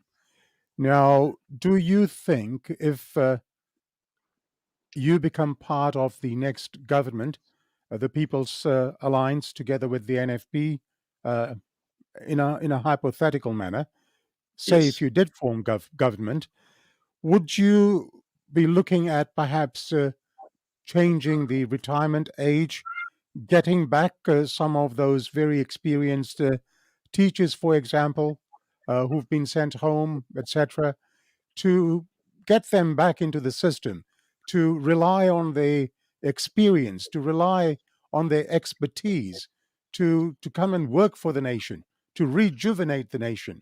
What are your thoughts? Well, I will work according to the manifesto of the party. I think, if I'm right, our party leader has mentioned a few occasions because he has identified the lack of the need of people that, to work beyond 55. I believe in Japan, they have a different experience. People, because the fact is this: for most okay, they can become mature late. And no, I mean, I'm 54. Next year I'll be 55. That means come May next year, I should be retired from civil service. But I'm healthy and fit. I mean, I can go on for the next 10 years. And you can see that for other civil servants. And experience, the more you spend time in experience, the more there's value in the way you look at things. I walked into a particular government department 2 weeks ago. When I looked across, there were these young people, and I know from the start that nobody would be able to assist me. One of the senior officers came and I told him my thoughts, and he said, "Sir, we are not aware." I said, "What? We are not aware of that." Okay, so I will liaise with the supervisor. But I mean, I haven't got to the stage where we walked in and you see all these young people. Before you walk in and you see some people, mature, experienced, who can assist you, and they spend time too with you. No, oh, you do this, you go to this department and that and that and that. Oh, wait, I'm going to call someone there and he's going to assist. No, today is so we can help you next. That's the wheels of bureaucracy. Yes. It sort of works in different manners, different ways.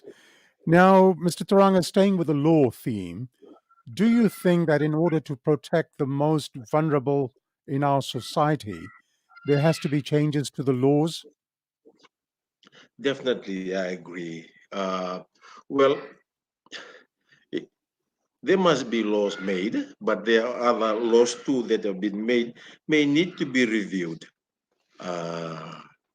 I mean, and again, when you make laws, there must be wider consultation. There are laws that have been passed, they have been abused, exploited by some, but definitely the vulnerable people need to be protected. They need to be supported. because in many cases, their very own families do not, they neglect them. So that's where the government has to step in and assist them. Okay. That's a very, very important part of the lawmaking process, particularly when it comes to the elders in the community. In Australia, for instance, elder law is a very separate field in itself, particularly the protection of the elders in the society, the older people. Now, do you think, in terms of very, very young people in school, do you think that legal and civic studies should be made compulsory in our schools in Fiji, starting from that very young age, that there is an appreciation of the law and its people? What are your thoughts on that in regards to the curriculum? Yes, Shashi, when we went to school, no, even when we got out of school, our understanding of the law was not there.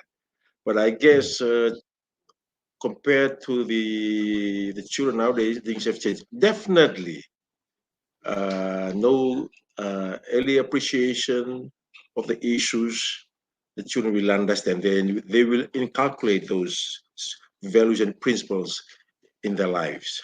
Not at a later stage, and that's probably what's happening right now, because most of the older generation, or those people who did not complete the education system proper, they just have no appreciation of the laws, and that's why they find themselves in this vicious cycle of no reoffending and reoffending. I believe in that, Sashi, Okay. that our children needs to be inculcated at the early stage to understand the diversity of the society that we live, especially the law. All right. Well, as you know, campaigning has now officially begun. You would have by now familiarized yourself with the do's and don'ts of the electoral laws, and I don't want you to say anything that might get you into trouble. Now, my colleague Nick Hill referred to this in his segment about fundraising. Um, Imagine if you did fundraising and sold barbecue plates or roti parcels. As you know, you'll have to record the name, perhaps the address, and perhaps even the phone number. I don't know. Things are crazy. And say if the person was paying you $5 for the plate of barbecue or for the roti parcel. This kind of law, what are your thoughts on this campaign law, for instance? I'm shocked, unbelievable. I mean, I totally agree with Mahendra Chaudhry. He had raised these issues regarding the donations to the Fiji First, and they were out there in the social media, the names of persons, we were younger people, people work for a certain company, and no feedback on his complaint to FICAC or to a Fiji Elections Office. But come on, to go down that level, it's unbelievable. I really don't know what's the motive, what's the intention. And though it insults the intelligence of very ordinary Fijians in Fiji to believe that Well, we have to go down that line and submit to FEO every single cent that been given to you to assist you in our campaign. But no, we have to comply, Shashi. There is no other way. We can criticize, but we have to comply. well said, because it's been brought in to perhaps frustrate and to hold accountable the opposition parties. But as you say, you've got to come to reality, and you've got to comply, and you've got to make sure your records are well kept. Let's move to the Fiji Electoral Act 2014, and let me just touch on Section 116, which talks about financial proof of policies. Now, there are punitive measures in place to target opposition parties. That's my belief. Do you have any thoughts on this? I mean, I somehow think it doesn't apply to the Fiji First Party, but it applies to all other parties in Fiji. What are your thoughts? I agree with you. I certainly agree with you. These laws are designed, to cause distractions to the oppositions. It's said these are the laws that needs to be changed when a new government comes into power. Sashi, I mean, it's a democracy. It's a free for all. And when you legislate into nitty-gritty things like this, it's shocking to me. Do you have a similar legislation in Australia? In New No, South in Wales? fact, when elections comes, political parties can go to an independent source, get all their policies costed, and then they can talk very openly about their plans, their future projects, etc., without any risk of being held in contempt by any party, without risk of being challenged by any party. You don't have those in Fiji. I mean, that's for sure. No, no. We All need to right. change them. All right, let's move on. This afternoon, you've spoken about the people of Lomaiviti. The elections in Fiji, as you know, they're now fought on a national constituency basis. So, how do you conduct your campaign? Do you just rely on support from your home base or your village source? How does Mr. Turaga conduct his campaign? Okay, I have next week I'll be going to Ovalau, one of the largest islands in Fiji. We have a provincial council meeting, and the Honorable Prime Minister will be chair the meeting in his capacity as Minister for Itaukei Affairs. You also understand that the Honorable Prime Minister has traditional link to Saweke, Ngau, very close connection. I've been to Ovalau. This is my third trip to Ovalau. I'm impressed with what I've heard. They want change. Coming back, I've maintained contacts with Turangani Koros or the Matanitikina district reps.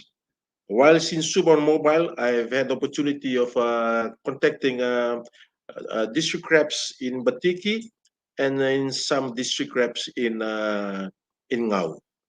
There have been a team from PAP have visited Koro. I have sent a representative to Koro. I'm planning to visit Ngau and Nairai the end of the month or early next month, because the thing to see is we really don't know when election will be held. We Yes. don't want to be spending and focusing all our energy. Then the election comes in January. I mean, I know for a fact that the last day the election can be held is on the 9th of January. Yes. So it's between now. There is a timeline of July. We're waiting. My understanding is this: when you look at 2018, from the date, the writ to the date of the announcement, that's exactly like 51 days. So it appears to me July is out, but then we have to keep our ears on the ground to find out. I've also focused on the Lomaiviti community in Lautoka. I've attended two functions. In Ba, I've attended one function, and I intend to do the same in Singatoka and in Suva. Family members. I come from Nairai. There's a close relationship bond with people from Ngau, another second island. Last week, I was in a family reunion. It's an opportune time for me to meet them. So, and then comes the school network. The place that I grew up with, Nasinu. I lived there in 1976 as a year 4 until university work all my life, and then moved to Lautoka, Singatoka, Nandi, and Wakinba. So I have also relatives in other parts of Fiji, and I'll be relying on their support. And interestingly, Shashi, there are people who just called me and said, "Sir, we're going to support you." I was in Suva the other day, last Friday. I met a lawyer. He said, "Sir, I'm going to organize some support for you." Okay. Yes, and I hope that out of these interviews, Shashi, a lot of people probably had the first opportunity to hear me and see me and get their support. All right. I've been reading some comments and Before I team. have before I finish, Sashi, my No, family, they're all here. no, you're My not finishing yet. yes, my You're not wife. finishing yet. Yes, Okay, you're not finishing yet. I'll get you to introduce your family towards the end. But as I was okay. about to say, I've been reading some comments here this morning, and Team Turanga is really firing this morning. There's a lot of hashtag Team Turanga, so Yes, you've got your network working pretty well. yes. Congratulations for that. Now, all right, we've got your picture frozen there for a moment, but we'll continue. There is this memorandum of understanding that has been entered into for a post-election coalition between the NFP and the People's Alliance. What are your views on this proposed alliance? Um, People have asked me was on awareness, and they said, why an alliance? And I said, the election setup is such that there could be a situation where no party gets the majority, absolute majority. You may recall in 2018, the first round, Fiji First did not get the absolute majority. It was the votes of other smaller parties who did not meet the threshold that they went past the 50+1. No, there could be a situation where no party gets absolute majority, and it could be this election. And the timeline to work out that workable team is very short. It could be 24 hours, it could be 48 hours. Now, the PAP leader, Stephen Rabuka, in his wisdom, and with, of course, Professor Prasad, Biman. they've worked out this demand, they work out this relationship so that when that moment comes, this is in my view, when that moment comes, no, it's an easy transition, because at the end of the day, what will happen happens in Australia in the past few years. There is a balance of powers are held by a smaller group of party, and they're going to bargain. Now, in my view, this document will ensure there's a smooth transition. Now, they've worked together. It's a document, they've been working together. They were in Sydney a week ago, and no, when that moment comes, it's just it's just a meeting.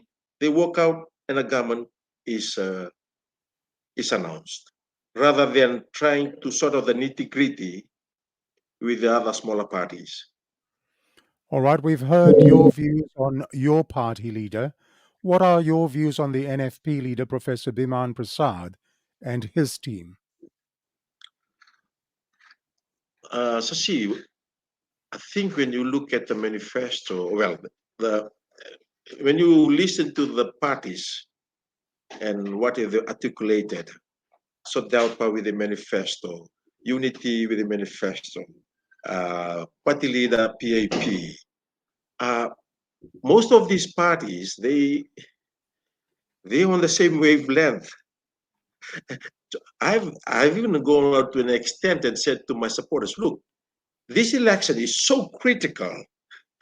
The issue is not about manifesto. The issue is this party must go. And if this party must go, you must support the party that can change them, and that's PAP. I believe all these parties, they have a common theme at how to move Fiji forward. Although they But may have different. no, but I asked you about your views on the NFP leader, Professor Biman Prasad. Do you have any views on him and his team? Yes, they've done a tremendous job in Parliament, the three-member team. They've done a tremendous job. I've worked with Pio Tigunondo. He was a permanent secretary of justice. No, great man, vision, humble. The Lenora Naita Lenore, of course. No, she's a person with own strength. And then Biman, they've done a tremendous job. And I really applaud them in taking the right decision to join up with PAP in fighting in opposing the Fiji First in this year's election. All right. Now, you've mentioned this, I believe, during. There's a feedback coming, but we'll continue. You've mentioned this, I believe, once or twice already. Let me ask you this again. What is the mood in the electorate? Change of government. It's time for change. It's time for change. It's loud and crystal clear. Okay. All right. Well, on Sashi Singh's Talking Point on Facebook and YouTube this afternoon, our chief guest is Mr. Siromi Turaga, former resident magistrate and provisional candidate for the People's Alliance. Please share the link on your own timeline so that you may include your family and friends in this broadcast. And I remind you that a full recording of this program can also be viewed later on Facebook and on YouTube as well. Mr. Turaga, let us look at some issues affecting the Itoke. What do you think are very important Itoke issues that should be at the forefront of the election campaign? It's said that one of the soldier leader of Itoke is behind. But as I said in my comment, Nikoe Kula, no, you're going to give birth to many people who's going to promote to ensure that Itoke interests are protected. Having said that, so see, one is the land issue. There is a lack of consultation. I have I've been working with landowners here in Nandi, and it has become so clear that when you sit around with them, they say the TLTB are not on their side. TLTBs are on the side of the investor. Or, I mean, if you look at the history of TLTB, it was created specifically to promote the interest of the Itoke landowners, which is called LOU. I mean, that's coming from the landowners. And if the landowners themselves feel that the institution created to protect their interest are not serving their interest, I believe the TLTB needs to be reviewed. Okay. There's been suggestions before. There needs to be reviewed so that it reflects, things are happening now. Things can be improved. The value of the leases needs to be improved. But no, it cannot be taken just because of the views of the landowners. You need to work out with other stakeholders. There is general disenchantment in how TLTB has conducted its affairs. Okay, now, what do you think are some of the important initiatives that address the struggles of the Itoke that must be addressed by political parties in this election? Education. One thing that I admire Mr. Rambuka was his policy at that time for Fijian Affairs Board. Scholarship. It is me, Filmoni Vosorongo, who benefited from the program, and we wouldn't be standing for election today if it wasn't for a program, because my dad wouldn't be able to support my education at USB. Mm-hmm. And that goes to Itoke pilots serving in Fiji ways and those serving abroad, and for many others. And I can say many of the provincial candidates for PIP who went through university here or abroad, they were supported by the Fijian Affairs Scholarship. Education is important, as you understand. When you get educated, it's kind of a freedom, it's a liberty. We need to send Itoke back to UK, back to Australia, and to US for that matter. For higher education, expose them to the standard there. Scholarships is an issue. There needs to be a revamp in the administration of Itoke, where the traditional leaders have a role to play. Likewise, the Turanga and Matangali, they need to be aware of their responsibilities. in a society that is changing vastly, and in terms of trying to address issues, socially issues, no, uh, the criminal offenses, members of the Vanua interacting with the law, the cases of rape, of defilement, and sexual abuse that's happening in the villages. These needs to be discussed thoroughly, because it's, as we had said before, it's a change of mindset. But it's easy go conduct and come back, and then they live on their own. One thing as a that I always have a vision is that I just hope that the Tauke can be given the opportunity to go back, visit their villages. This is shocking, because when I asked a person in court, where are you from? He said, where are you from? He said, he's from Nandi Back Road. No, you're not from Nandi Back Road. Where are you originally from? From Moala. Have you been to Moala? No. When was the last time you heard of Moala? Oh, your father's went there. He said, my father has never been there. There was a juvenile said, I'm going to send you to your island. I said, sir, nobody knows me. And this is what I said to him. Listen to me. Look at me. The trees, all the trees, the fish, when you arrive, they'll know you because you're from that village. And imagine, as I said before, there's a disconnection of people in the urban areas with their fellow villagers. We're talking out in the islands, we're talking about Loma Viti group and Lau group, where the transport is an issue. Of course, Kandabu too, where there is frequent transportation. You can see that the lifestyle has changed, have improved dramatically, and that's in Kandabu, in Vonolevu, and Ovalau, and Koro. Now when I arrive, we are fortunate that now there's more shipping service. It goes every week. Before it used to be every fortnight, monthly, but there's more regular ship service, so people are traveling to and fro. And the more interaction from people with urban areas with people at the village, that can assist in terms of the attitudinal change or change of mindset. Okay. Now, a number of Itoke institutions have been curtailed by the powers that be. How does one restore Itoke culture? We go back to the vetting legislations, I believe so, that has been removed. If they were created by stature, that needs to be reinstated, Shashi. From then you just move from there.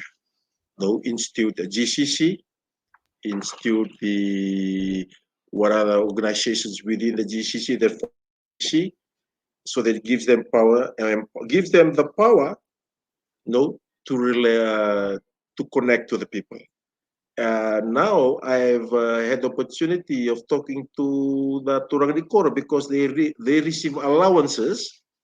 There are some comments that they are government employees. Said, no, you're not a government employee. You are just a villager been receiving allowance. You are appointed through the Mbosiva Koro village meeting. So you report to the Turanganiko, to the village, because they say they cannot be involved as part of the branch of the PAP. I said, okay, fine. Due to the current environment, I'll excuse you, but let's remember, you are not a government employee. You have a right to participate in any political, it's your right to involve yourself in a political activity. I mean, that's the amount of fear that has even gone down to the village level, that they cannot be seen to be opposing government, just for the mere fact that they receive what, $300 a month as allowance? That's ludicrous. No? But that is a lot of money for them, and I can understand that fear. So definitely can understand that fear of wanting to be known. Sashimi, if I can comment on that, Yes, 300 please. a month, $300 for a month is not a lot of money. Okay, let me explain. in a week, you get 2 government delegations.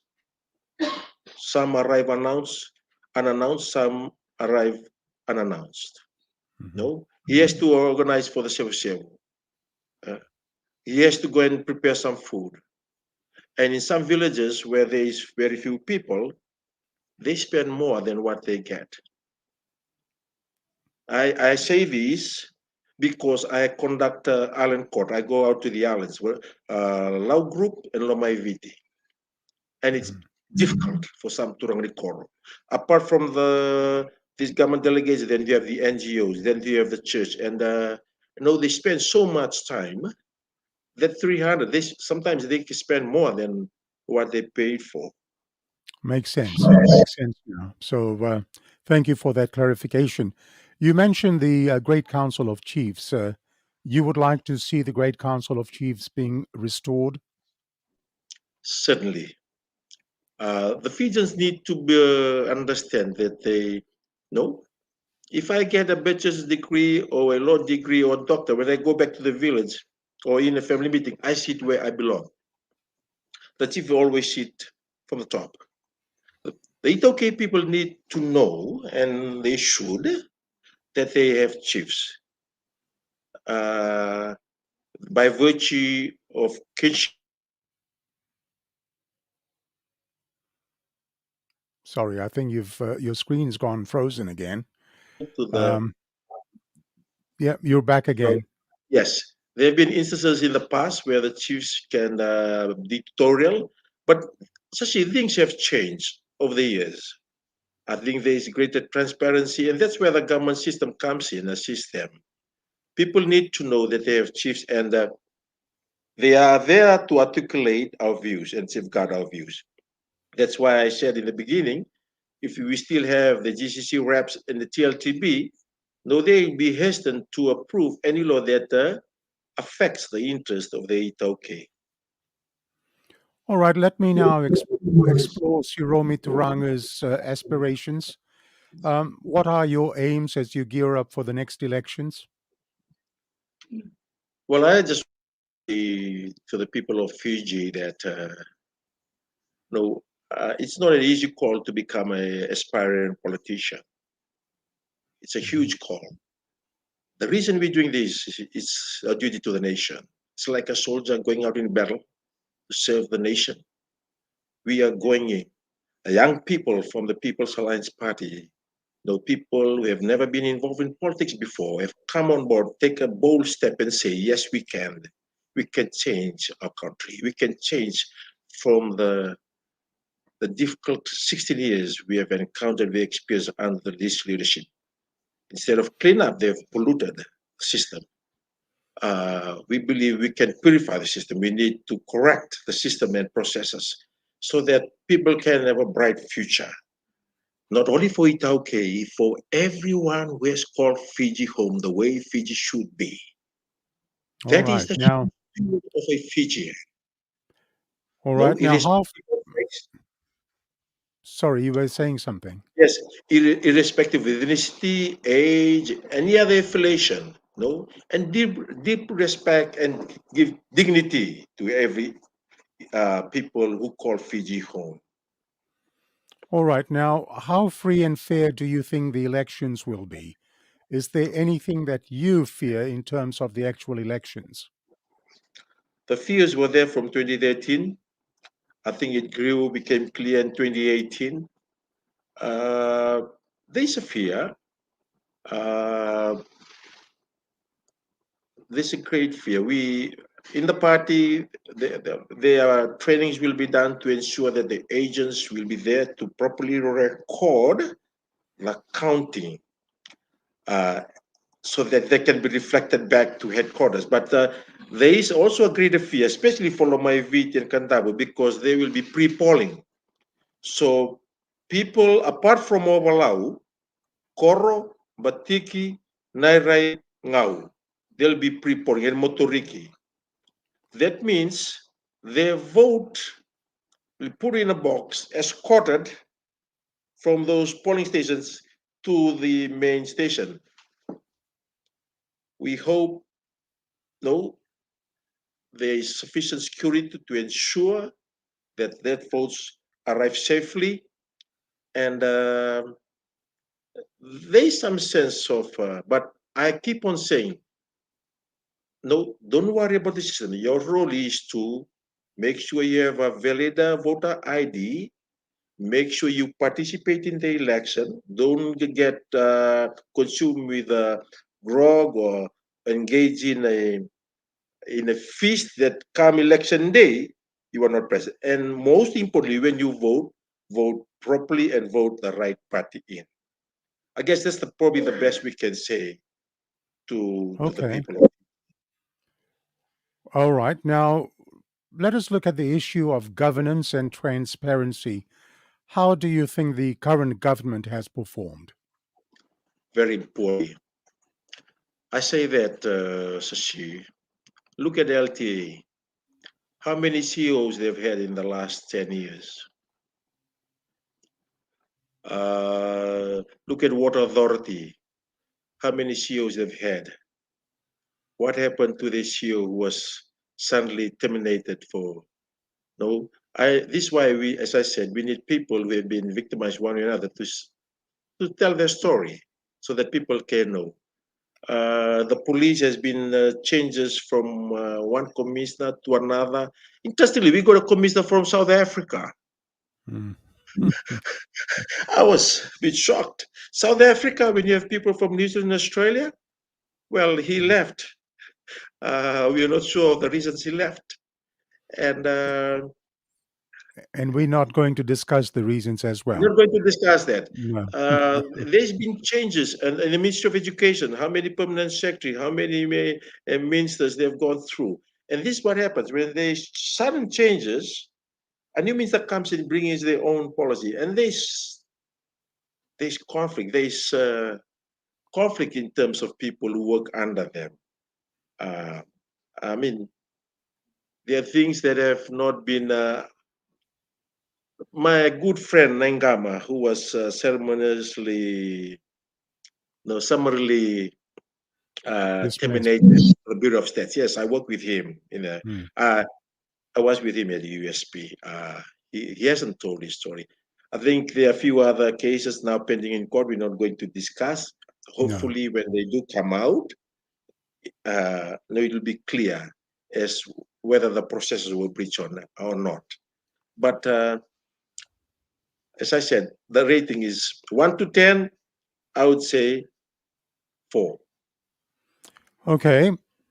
Moving on, Prime Minister Bainimarama has made it a point during his attendances at various provincial council meetings to spell out all that his government has done for that particular province. One way or the other, Bainimarama has been in control for the last 16 years. Do you think the Fiji First government has done a lot for the Itoke people since it came into power, or is it just lip service? Well, may I just illustrate a particular case, Shashi? By all means. Yes, one of my campaign managers in Overlau, during Winston, it damaged the bridges. The Prime Minister came in, witnessed it. There were other DOs, and 10 years now, over 10 years, there's still no bridge. However, last year in the newspaper, it was said that bridge was completed. What? Yes, according to him, it was said in the newspaper that particular project has been completed. Until And today, has it's the not. project? No. It has not Yes. been completed. None. Wow. A visit to Prime Minister's office, and his PM said it should have been completed. We've given the funds. Obviously, the funds would have been diverted elsewhere. That's why it's not completed. It was out in the Fiji Times, in the local newspaper, that particular project has been completed.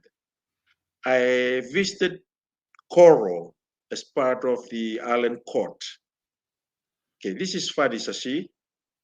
When the rehabilitation for housing, okay, Now, only few companies were given the contracts. Only few companies. This is what happens. Some of the households, they receive the lower part, the plumbing first, the plumbing materials first, then the rest of the materials. Wow. All And right. in some Yeah, go on.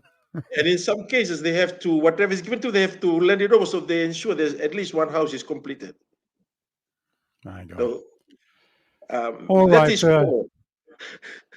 All right. Mr. Turanga, do you have any views on the Bai and Kai combination? Yes. Well, I think it's not only my view, it's a view shared by most in Fiji and also people abroad, that it's all about number two, not number one. He's one pulling the strings. Okay. What we're going through is the work of Kayum. People whom Kayum see as not supportive, he remove them from the civil service, and that from PS down. And people whom even Bai did not approve or were not aware, people were terminated when Bai was abroad, when Kayum was assuming acting or acting prime minister or acting prime minister, or was in the one of the ministerial portfolio that people will say. So I think that even someone in classes can tell you that, Sashi, that we all know who's in control. Okay. And let us hear your message to the people of Fiji. People of Fiji, the 14th province of Fiji, I appear you today on a Pentecostal day, a day of fasting, a day of give reverence to God, to ask you, it's time for change. Yes, we can. That's your right. We need a new Fiji, a leadership led by good leaders, people with virtues of being a leader. And in my sincere view, I believe that People Alliance leader, Mr. Sitibin Rabuka, is the right person to lead Fiji from where we are in. I am the candidate for Lomai Viti. I'm from Nairai, Wasu Nairai. I represented myself in the Provincial Council think tank. I believe I'm the proper person to represent people from Lomai Viti. If you are married to Lomai Viti, you have a blood connection to Lomai Viti, please vote for Siromi Turaga as your candidate for the 2022 election. All right. I'll come back to you with the last question in just a moment, Mr. Turanga. We have a Manik Lal who has posted a comment, and Mr. Manik Lal says, Sashi Singh, first of all, Manik Lal, get your English correct, but I'll read what he's written. Sashi Singh are against Fiji first. Mr. Manik Lal, let me tell you, and let me tell our viewers again and again and again, for the sake of transparency, let me tell those viewers who constantly ask me to interview the Attorney General that Sashi Singh's talking point has extended invitations to the Attorney General as well as to the Prime Minister of Fiji. I have not had the courtesy of a reply to date. Now, listen very carefully. You are the viewers. You, the viewers, are astute. You are mentally sharp. And you are absolutely clever to figure out the reasons as to why there is a total no-show by the Fiji First government and its representatives on this SST platform. Go figure that out, folks. Well, as I said, the choice is theirs. I'm not going to hold my breath for any one party or for any particular person. The choice is theirs. I have better things to do.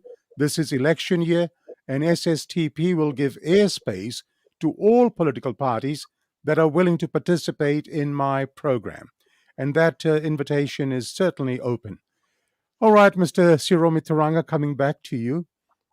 Finally, you've participated in this program for the very first time, Sashi Singh's Talking Point. Do you have any thoughts or closing remarks on your participation in this program today?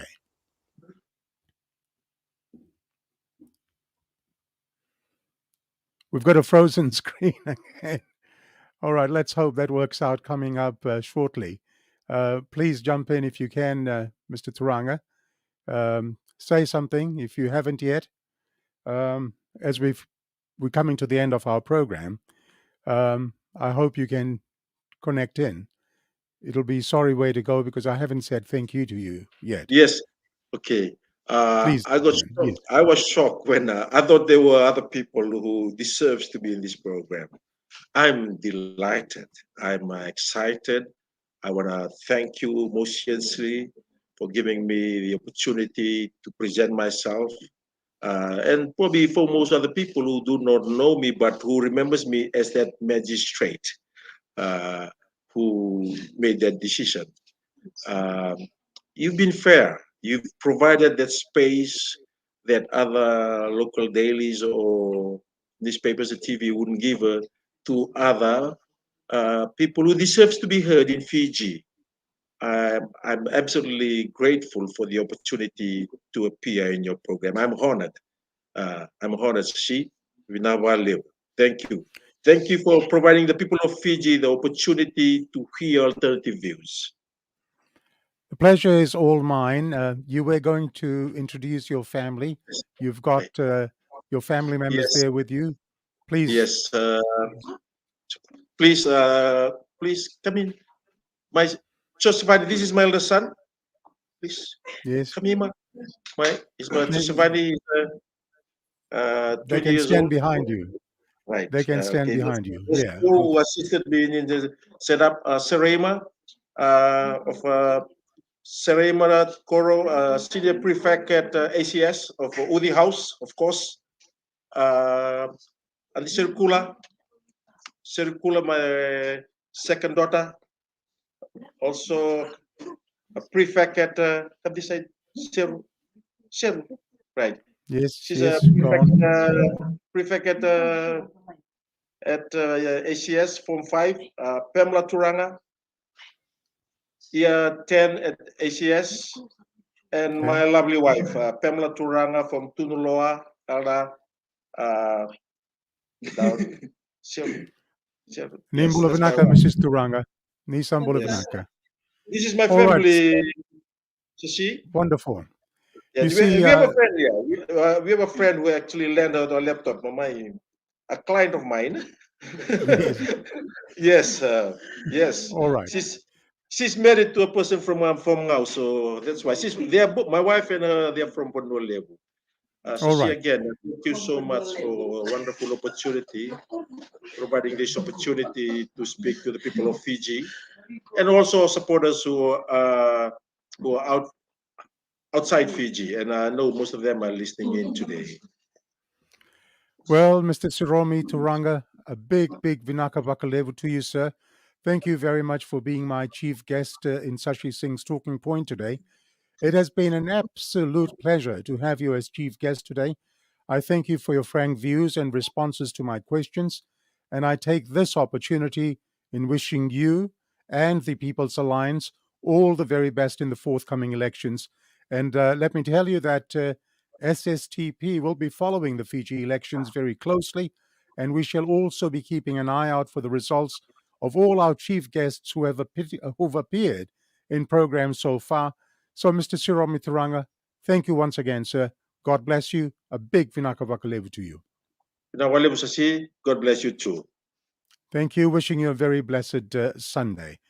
Now, as I've mentioned, let me tell you that's all we have for episode 22 in episode 2022.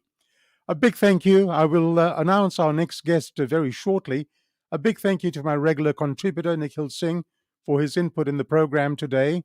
To my SSTP team, as always, a very big thank you to you as well.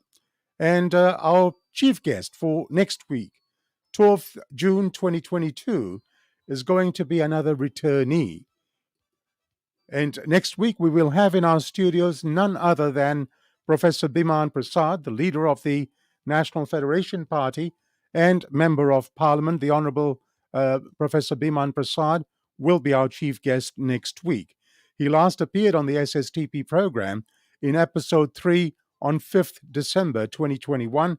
There's a lot to discuss with Professor Biman Prasad in next week's program about domestic and foreign issues affecting Fiji. So don't forget, we will meet you next Sunday at 11 a.m. Sydney time, 1 p.m. Fiji time, and in New Zealand at 1 p.m., 6 p.m. on Saturday evenings in Los Angeles and San Francisco, when our chief guest will be Professor Biman Prasad, the leader of the National Federation Party and member of Parliament Fiji. If you have any questions for Professor Biman Prasad, you can privately message me on the SSTP page. Please like and follow the SSTP page so that you can get instant notifications of the posts. I wish you all a very safe and happy week, and as I do always in closing, I leave you with this quote attributed to John Basil Barnhill. The quote is, "When government fears the people, there is liberty. When the people fear the government, there is tyranny." I'll repeat that. When government fears the people, there is liberty. When the people fear the government, there is tyranny. That quote attributed to John Basil Barnhill. Well, that is all we have for you for episode 22 of Sashi Singh's Talking Point.